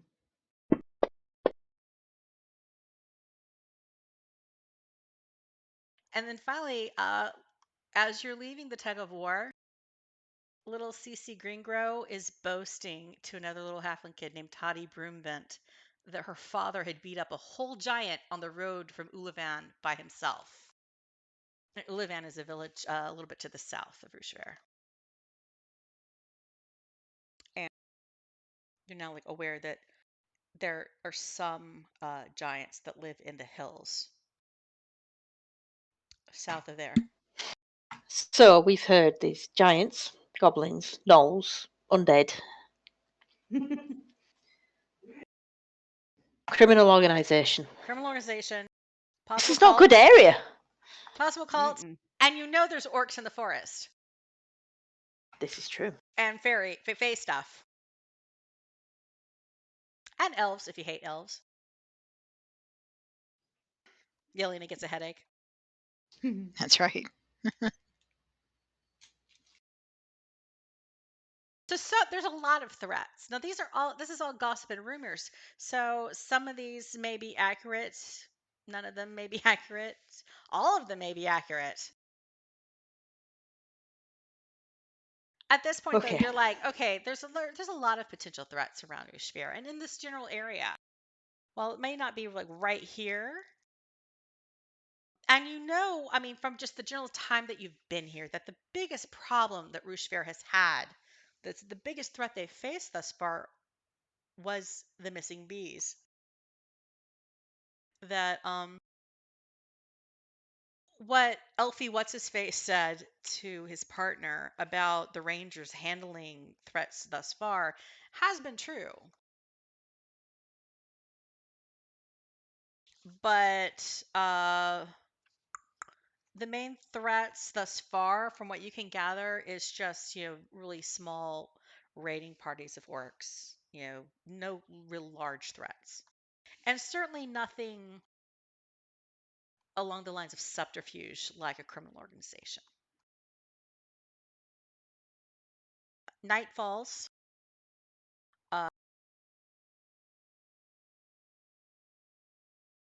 You're going back to the inn to sleep.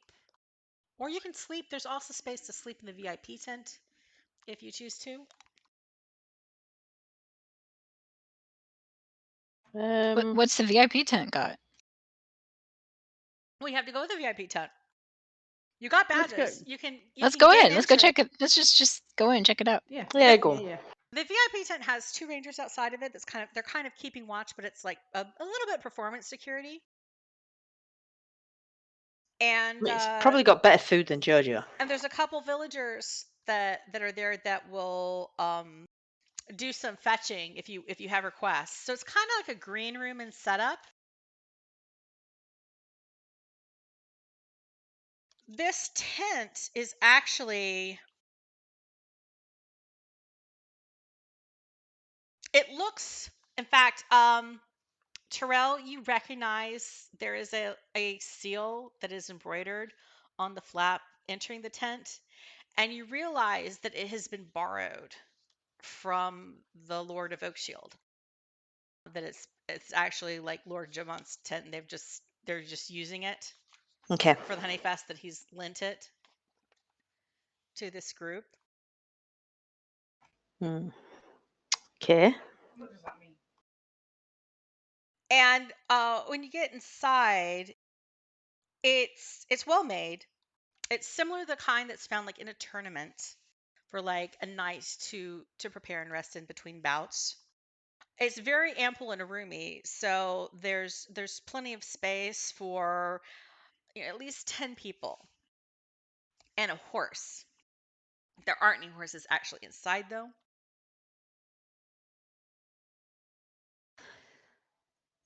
Is sorry, go on. The rangers do check your badges, even though they know exactly who you are, and they're like, yo, yo. And Jessup Roverdale and Shasta Broomba, once you enter, they're like, would you like drinks or food?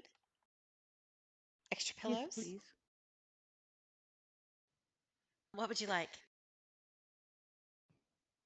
Anything at the food stall we can get you? Just bring some snacks for later. Yeah. Food, drink, pillows. All right.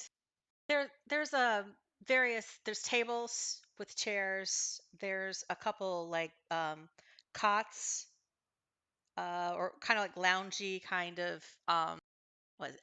A fainting couch kind of divan kind of situation for people who just want to get some rest during the day, have a little nap. It's very comfy. Kai, to you, this kind of looks like if a tournament tent and Sean's Rest Hut had a baby. That's what the VIP tent would be like. Okay. So it's basically been thrown together with like there's lots of pillows and some comfy chairs have been brought in. You recognize the settee from Drusel's cottage has been brought in here and volunteered for the festival. And it's there's been like a rug thrown over the grass, and they've tried to make it as comfortable as possible for like the VIPs, but the VIPs here are basically the people who are judging the contests. Shabby chic, though. Shabby chic, shabby chic. And other than it being well lit and comfortable out of the sun, which is nice for you, Kai. I mean, I haven't really touched on it, but you've been walking around outside in the sun all day. That's true, yeah. And this afternoon, there hasn't been a lot of tent action going on up until now. So this is a bit of a relief. And it is occupied. One, on a table toward the center of the tent, you see the tombola that had been moved from Johanna's stall for the raffle earlier in the afternoon. And it looks like it's being kept here for security until the raffle tomorrow. So it's just there by itself. It's there by itself. No one's really interested or bothering with it, but it's being stored here. Okay. There are two other people in the tent that you do not immediately recognize. Otherwise, you see Drusel is there and he's ending a conversation with that ranger guy who said he would talk to him again about the security.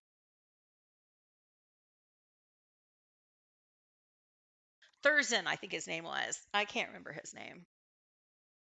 But he's kind of ending it, and Drusel looks a little bit stubborn, and he's nodding, but then he's kind of looking a bit stern about it.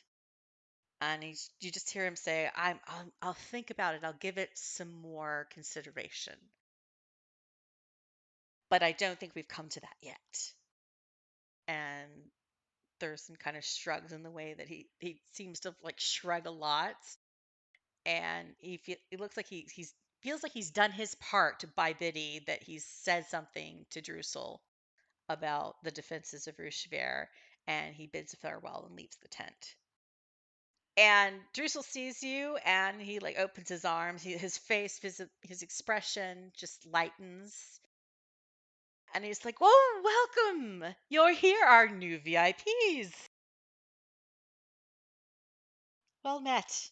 Have you had a better afternoon than morning? I know, Kai, you weren't enjoying yourself.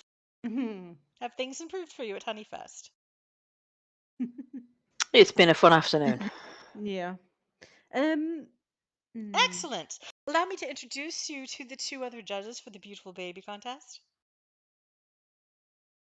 And you see that there is one is a man dressed as a knight, no helmet on, but he has like close cropped hair, as if he is used to wearing a helmet and wants to keep it short because of the heat and doesn't want to obstruct his eyes. And he's wearing a somewhat weathered but good quality half plate. And you see the seal of Oak Shield on the front of it. And it's not entirely dissimilar to your new tattoo, Terel.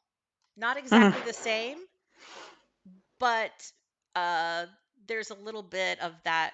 It's like variations on a theme. Okay.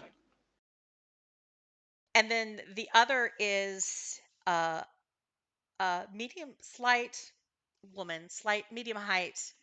She's very brown and beige, and she seems to be wearing a gown that, while it looks like it was once very good quality, it appears to be a little bit small. Like maybe it is something she had years ago, but she's outgrown it. And she doesn't, she seems to be kind of the last one to be drawn into the conversation. Like she's lingering where she was seated reading a book.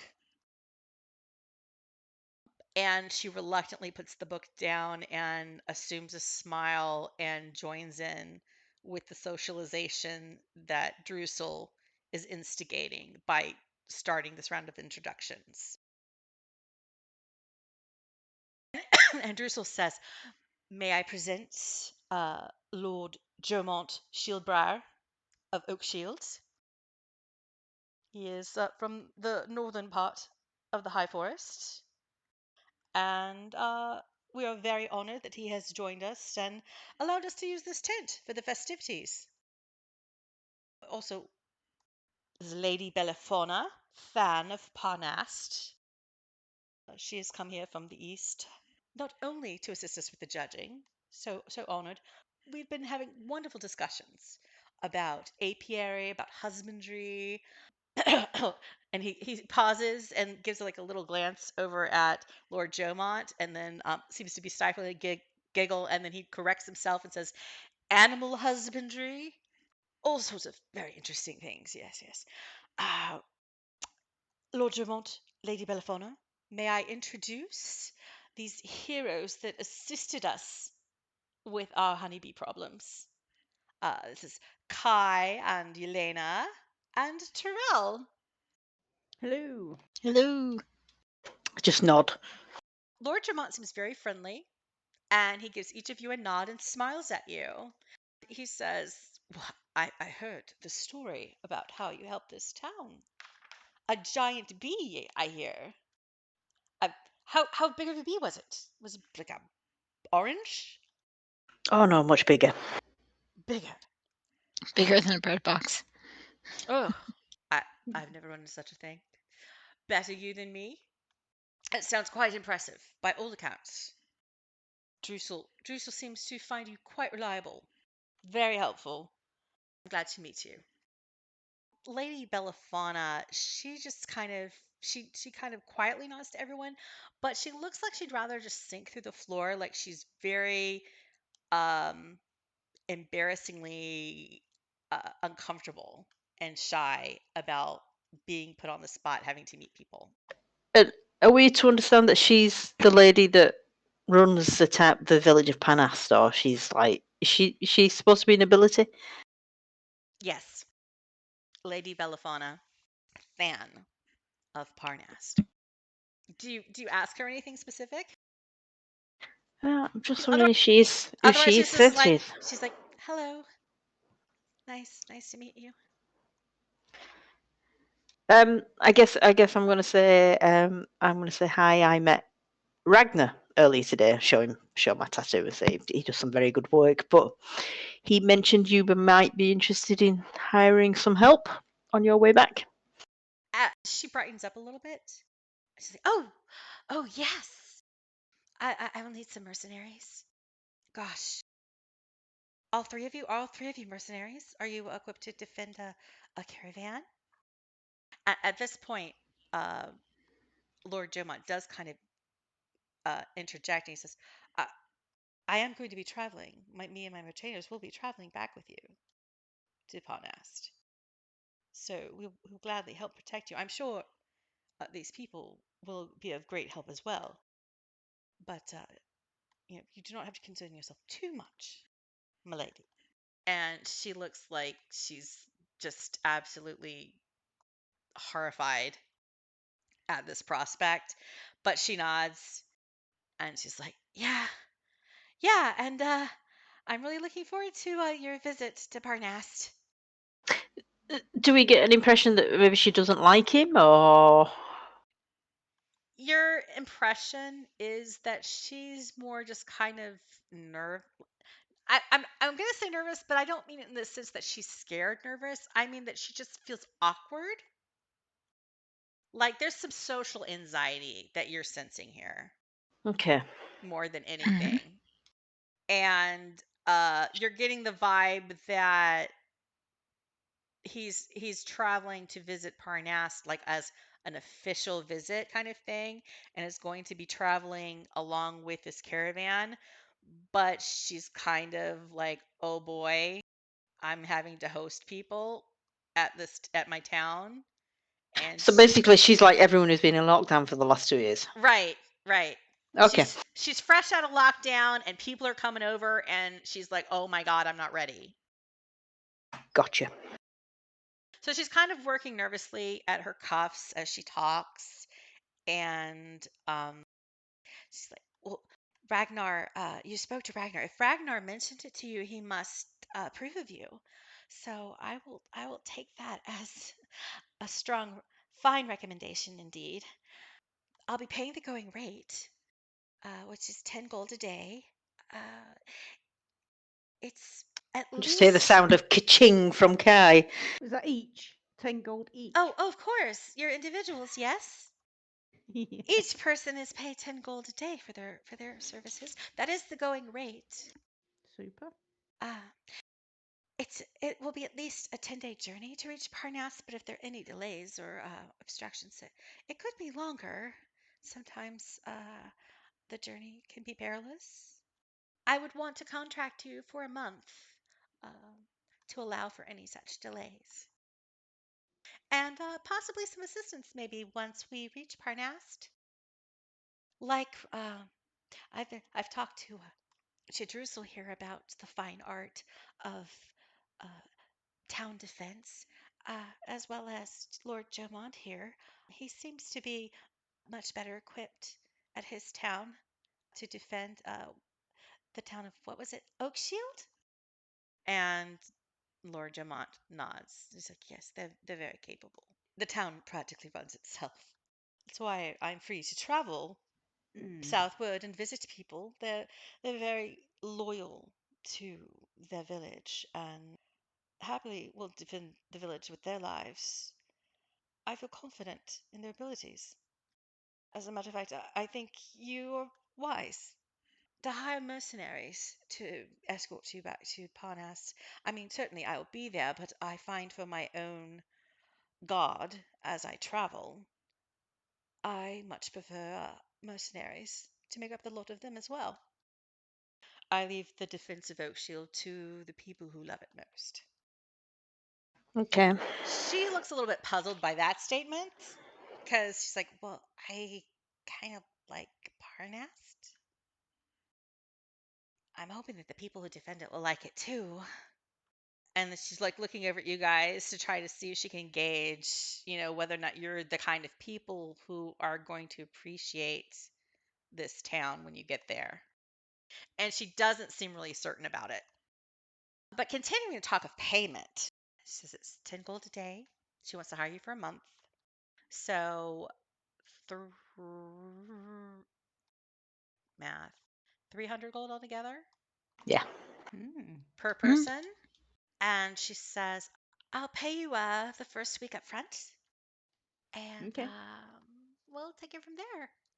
Well, I'm assuming we've already agreed that this is something we want to do. A little adventure, a little money. Mm-hmm. And go find why a castle drops on it. Yeah. Yeah. Do you ask? Yeah, why not? Let's. I have heard that a castle got dropped on Parnast recently, and that seems odd. Oh, well, it wasn't that recently. It was right before I took over the seat in Parnast. There was a cult in the town, a dragon cult. There are people who were trying to bring back this god of dragons of some sort. I don't know. Sounded nasty to me, but they infiltrated the entire town. They took it over, and there was one of those flying castles that they used as a base. They had an ally who was amongst the cloud giants, and they used to park it there. So there's a crater. That's one thing, a crater left behind by that castle when it landed. But no, when the heroes came in and fought off the whole cult thing, they crashed the castle right into the northeast part of town. Some people died. It was a terrible tragedy. I'm very They sorry to hear that. Yeah, there's a day of mourning each year, but I it was after that the Lord's Alliance contracted my family to take over the seat, and we've been rebuilding ever since. And the castle's still there? Yeah, well, we haven't gotten to everything. It's a gradual process. Okay. Yeah. But I'm hoping I mean part of this caravan. I'm trying to bring back supplies and a couple people. There are a few villagers from Ruchevert who have expressed interest of coming to help us rebuild. I've got a mason and a carpenter, and then maybe another person or two with skills that can help us rebuild. So I have high hopes. And this is the most excited you've seen her since you've entered the tent and she started talking. She seems very enthusiastic about the potential of Parnast. And it seems to be like a subject that she is happy to talk about. It's just everything else seems to kind of make her nervous. And if like Lord Jamont brings any attention to himself, she just flushes and gets quiet and gets nervous all over again. Right. Can we? Why that is? You think? Is that like a? She's afraid of him, or she likes him, or? She loves him. Huh? Insight check? Yeah, you can do an insight check. Don't roll 20s.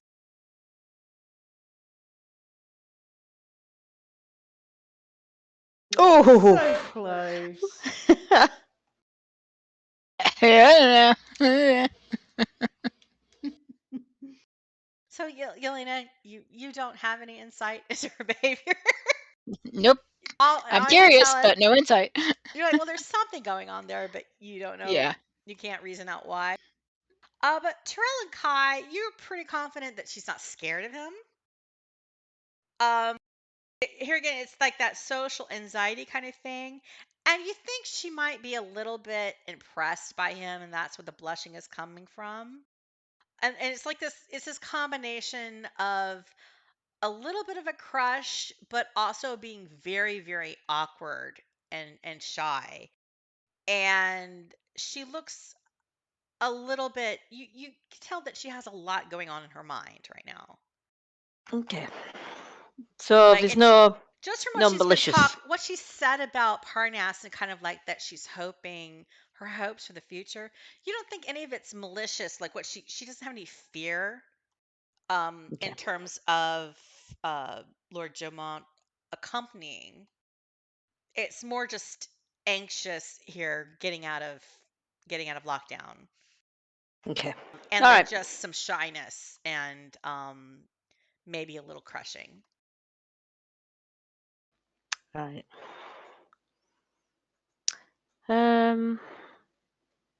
You can also see signs in your insight that she does seem to be a little self-conscious about wearing the gown that she's wearing, that it is too small, and that like she keeps working at the cuffs and you can tell they're a little bit worn, and that she's a little bit self-conscious about being shabby.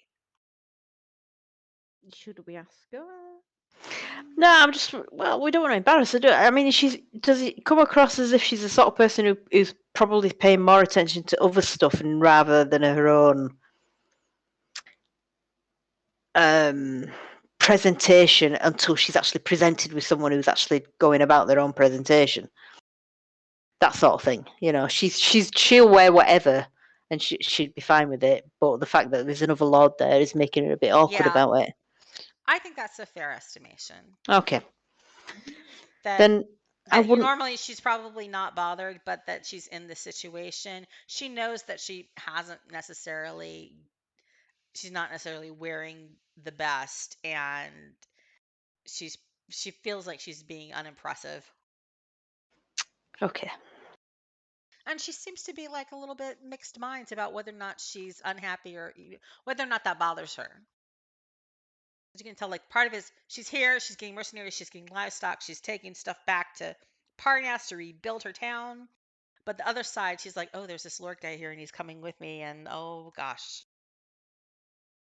All right, so So probably won't mention anything. I don't want to make her any more awkward. you can dine and relax here. Lord Jamont is not resting at this tent. And after the sun sets, he heads off to the camp southwest of the festival, where most of the out of town vendors and out of town visitors have set up their wagons and camp. And Lady Fan? Lady Fan, she is staying in this tent. She confesses that she was intending to stay at the Queen's Rest, but when she got there, she thought maybe it wasn't right for her. But Ragnar seems fine with just bugging down there. Okay. Do we want to stay here then? Give her like a bit of extra protection, sort of thing. Could do.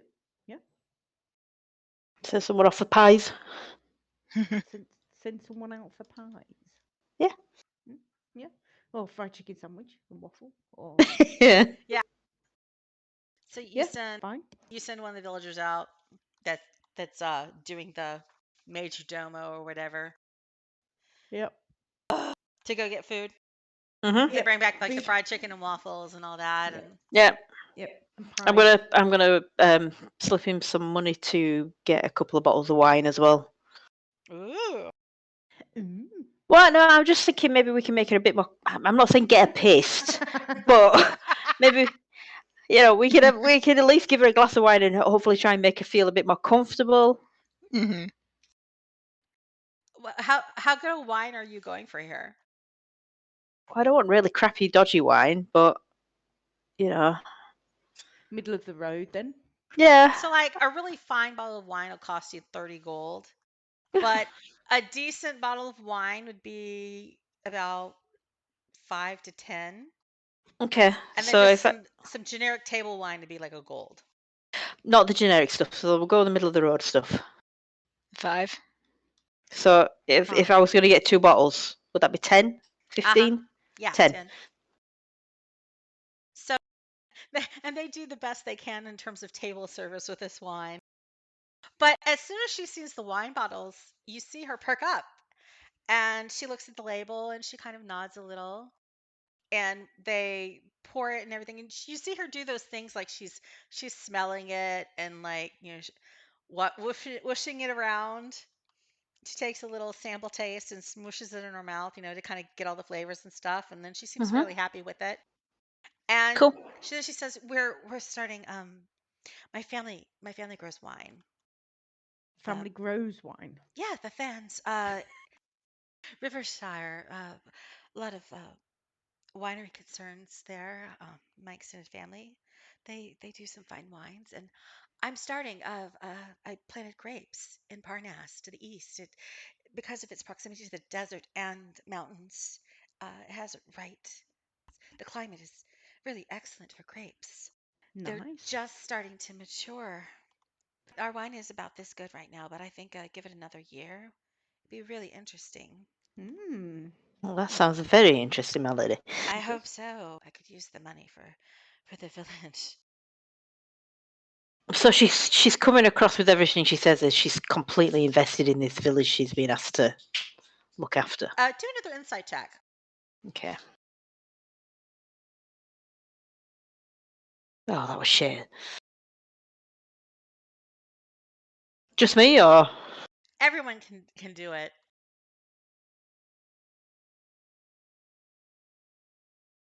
Oh, good. oh my Lord. god, the wine has got to us. Yeah, guys got his There we head in the go. bottle.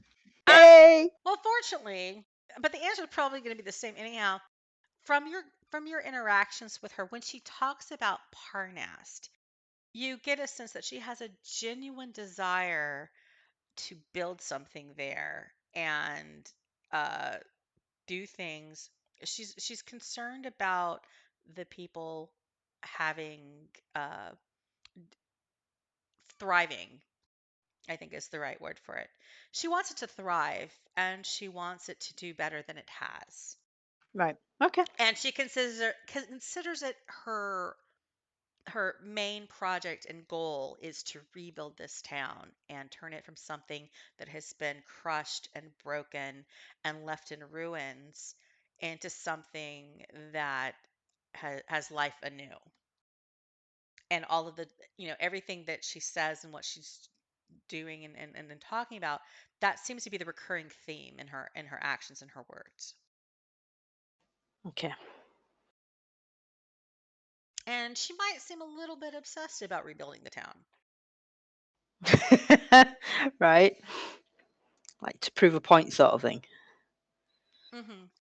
After a few cups of wine, she does, she's not getting squiffy per se, but she is a little bit more relaxed. And by this time, Lord Jomont has left the tent, bid everyone a good evening, and he, nods to all of you and gives her a small bow, and she, is obviously like flushed and kind of like, oh my god, about it.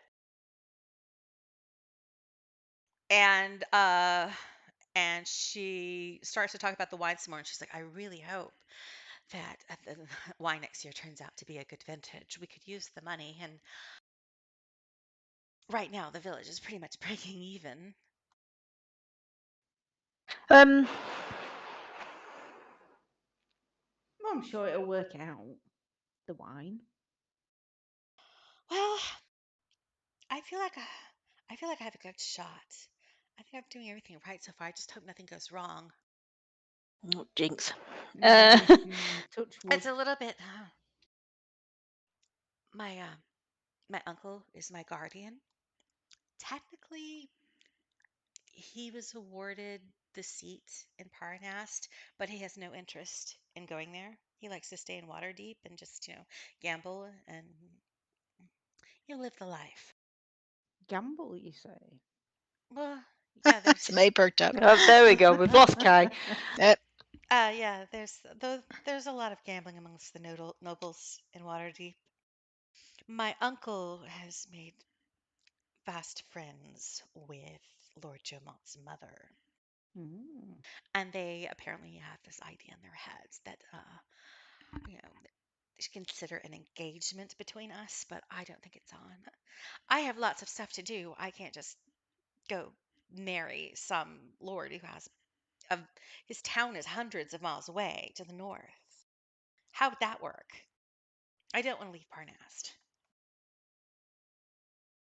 I don't think he's really into it, but his mother seems to be.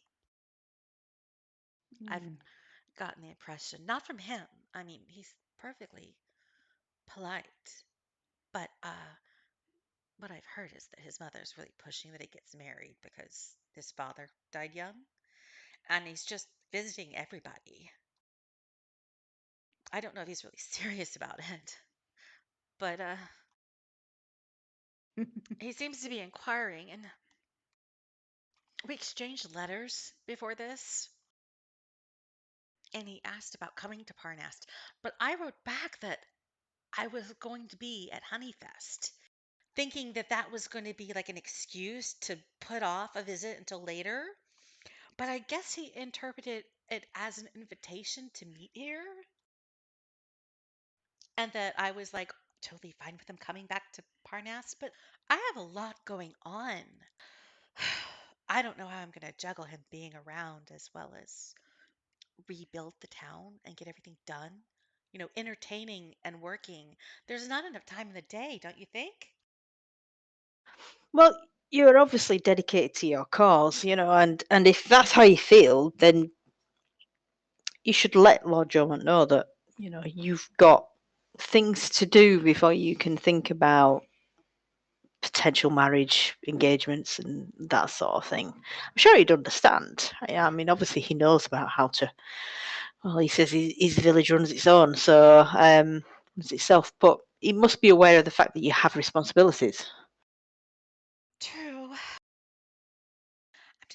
And she starts kind of like idly, kind of absentmindedly running her finger around the table, like she's getting ready to say something that she thinks is probably not completely 100% above board. I can't help but think, I mean, he's right about coming along and bringing his retainers, that if they travel with me back to Parnast, that's okay. Don't take this the wrong way, but that's at least 6 less people I have to hire to escort the caravan. And I could use that money towards Parnast. Can't help but think that I'd be kind of taking advantage of Lord Jomont, especially if I had him escort me to Parnas and then told him, bye, you can leave now. That probably would be very rude. Mm. But I can't help but think that I could really save the money. Um. Um. Yeah. How do we say this? I mean.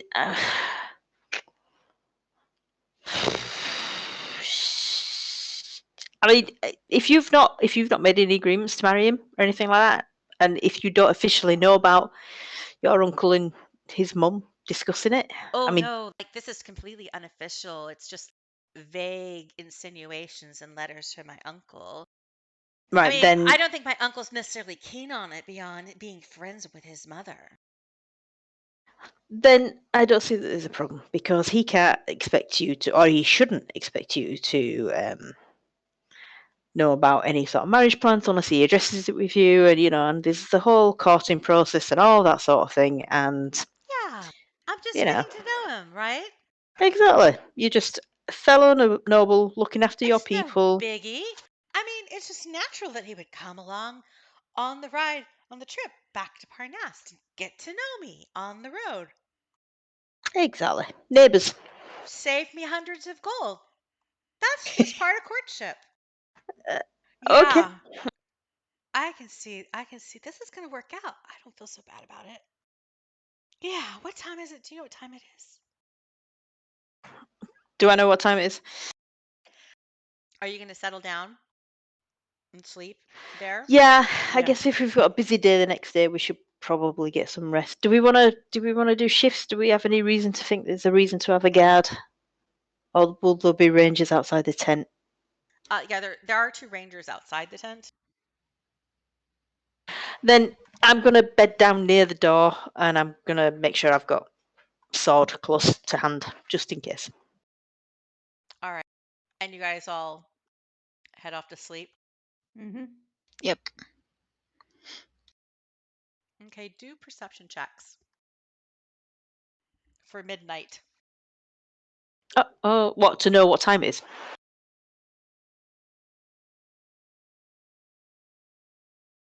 Man.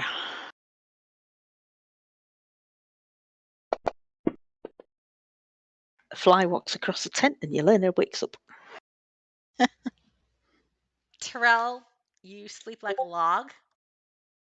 Oh, that does me great, doesn't it? But Kai and Yelena are both woken up by like small sounds, and you realize that just before midnight, Belafana has left her bedding, and she's tiptoed around to the back of the tent, and she is slinking underneath, trying to go out the back in a sneaky way. And she leaves the tent, and Yelena, you hear a little whistle that is akin to some kind of bird, maybe an owl, maybe something larger. And there's an answering whistle, Mm-hmm. and you hear footsteps of her walking away from the tent. Think we should follow?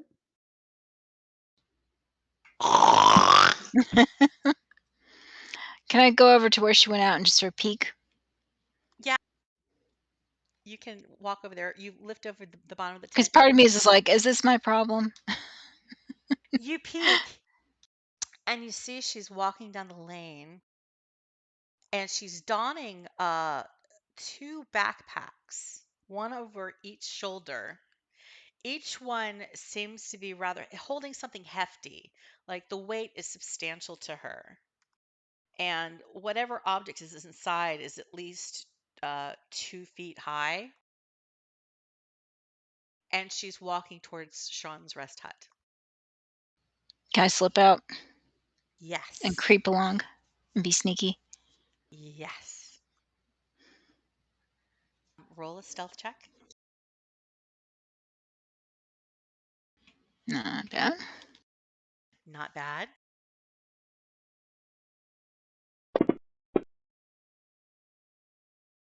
Okay, I just rolled a natural 1, so another cherry.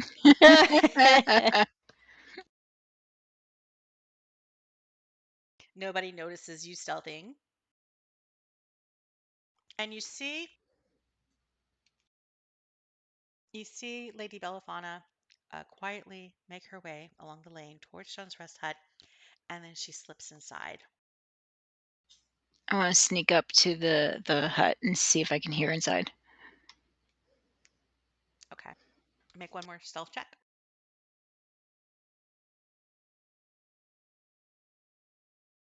Oh, no!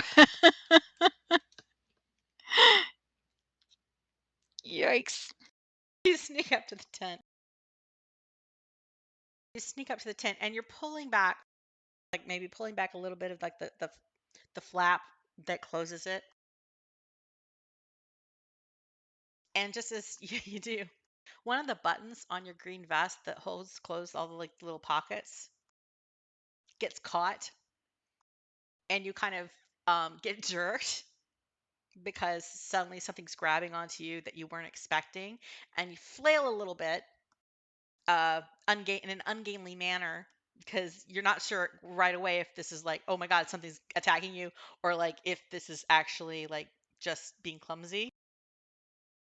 By the time you recover, you hear another little sound coming behind you, another little call. But you have seen in the tent that Lady Belafana has met with uh, the Aarakocra that looks like a vulture known as Sean the Hermit. And he has a sack, and she has these two satchels, and they seem to be talking. But when she hears this little bird call, she puts a hand out. There may be trouble. And that's where we will end it for this session until next month. Oh. There may be trouble. Hee hee. Hee hee. Okay. So that was that session. So to wrap up, let's do like the roses and thorns bet. So everybody go around, all of us talk about something we liked and the roses, and something that we wish had gone better or didn't necessarily like out of the session. And if you want, I will start out. And well, actually, I hadn't really thought about this. I like how you guys are like totally following up all of these mysteries. We are all Miss Marple. I mean, you're like on the trail of something, something. Something, something, something, something. For my thorn, I'm like, I'm not sure there was any fun way I could have done that tug of war. Once we got into it, I'm like, this is really boring rolling, isn't it? we need to skip ahead. Hey, it was me who wanted to do the tug of war. Blame me. I thought. And I was like, God damn it, I'm gonna do the tug of war because I totally missed the verbal cues that you were actually interested in tug of war and that you were looking for a team, and I missed it, so we have to do that. Yeah, I mean, I didn't mind it. I mean, if we'd have had to go on for half an hour, that would have been, But I think what you did, I was like, let us not continue with this. I mean, the fact that we won helped. So I think when we do the finals, maybe we'll do like 3 rolls total, and it'll be like the best out of 3 or something. I don't know. Okay. Or instead, just have you roll for your entire team and have like one person roll for their team, and you'll have the same like strength modifiers and like just see who luck blesses. I do have another like mini thorn, which is or disappointment, or maybe it's like a bud, because I really, really thought we might have gotten to some combat this week, but it just didn't play out with the I'm doing my part there. With the rhythm of things, the potential combats, the encounters that I had planned didn't pan out. So, or the timing wasn't right. So maybe, but that's like 2 whole sessions of no real technical combats. So I'm feeling a little self-conscious about that. Yeah, but okay, we go off on a tangent, don't we? Since Kai talked last, you get to do roses and thorns next. Okay. Well, I really enjoyed trying to get to the bottom of JoJo's mistake with the Terry's tickets. And I thought it was great the way you sort of like turned us around, because we would have been here all night trying to sort that out. Otherwise. I was thinking, is this actually a problem, or is this just a mistake? Is there something nefarious here? Like, I genuinely thought we were going to be like tomorrow by now. Like, I knew it wasn't going to probably happen this way, but I really had this like hope, pie in the sky idea that we might actually finish Honeyfest. And I know that was completely irrational at this point. Yeah. We're going to need an entire session for the baby judging. You know that, don't you, Bonnie? But at least I am fully prepped for baby judging, I think. So. I hope there are pictures. Oh, yeah, you're going to have to have pictures. I guess I shouldn't have said fully prepped. That's the one thing I didn't do was pictures. But now you got time. I guess now that I have a month, I can somehow put together pictures of babies or something. I don't know. Oh dear. It's tough. Yeah. Especially with my drawing skills. Like stick babies. I don't know about a thorn. Disappointed rolling.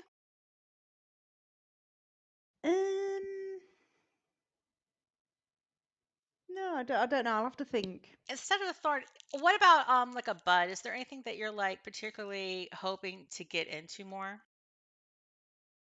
Or next lead that next mystery you're looking to follow up on? Well, Kai's just Kai's all about the money, isn't he? He follows the money. There's basically like because this job that Parnas is paying, everything else kind of is immaterial in comparison. Yeah. Yeah, it's like I'm gonna get paid, so I'll just go do whatever. All this I have other to stuff do. nobody's talked about paying me. Mhm. That's fair. Okay, moving on to Terel. Well, I like that I've got a tattoo. I mean, it will go with the two that I've already got. Not Terel, mine, but anyway. But I think what I really like is Kai and Yelena going off in your little side trip. I thought that were really funny. I love that. You know, I really was enjoy pulling this thread, thinking, is this really a thread? At the point, like, how are we? Okay, so we got two idiots. Yeah, but it was funny. I thought you were great. I feel like that's the conclusion. It was just two dumb Yeah. idiots. You're like, these people are just dumb. And they're causing problems, but Now when we get to the pool, if it's like whatever may not 12s be and our 38s job. that come out, this may not be our job. And then other than that, Thorns. I guess the only thing I can think of is thorn wise, and it's not really a thorn, but there's so many rumours that we've picked up, and I'm not entirely sure which direction. I don't know if going to Parnas is the right way to go, but it's like it's a definite direction to follow.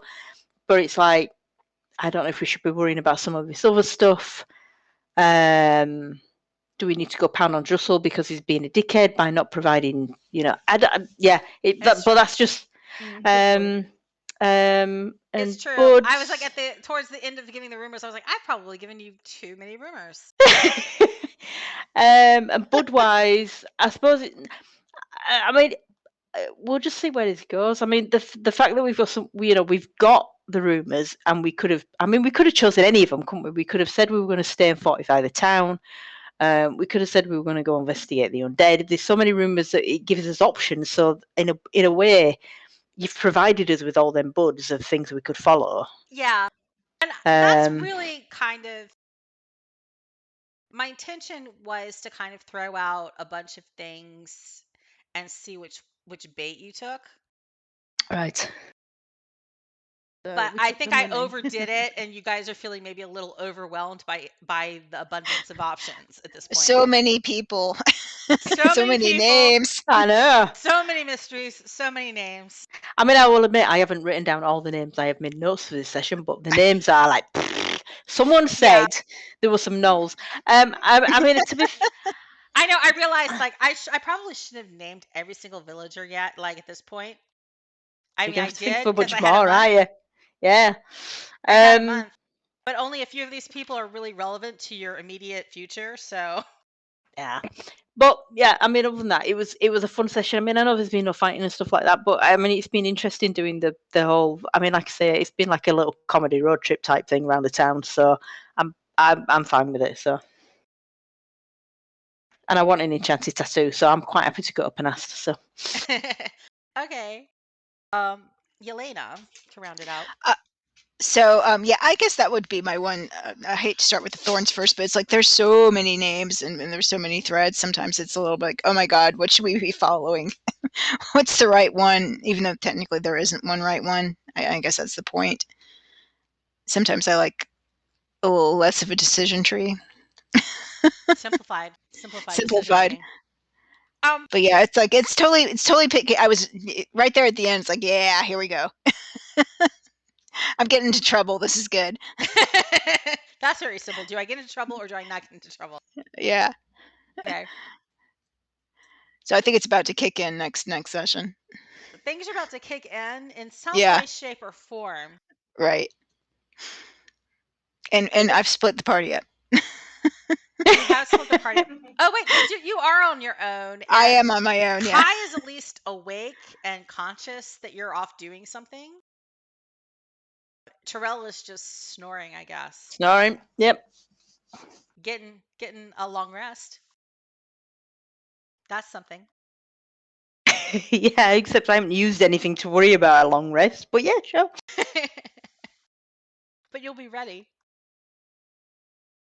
And any roses? Oh yeah, I mean, like I think it's fun. Like a lot of the little interactions are funny. I actually like the little Tug O War.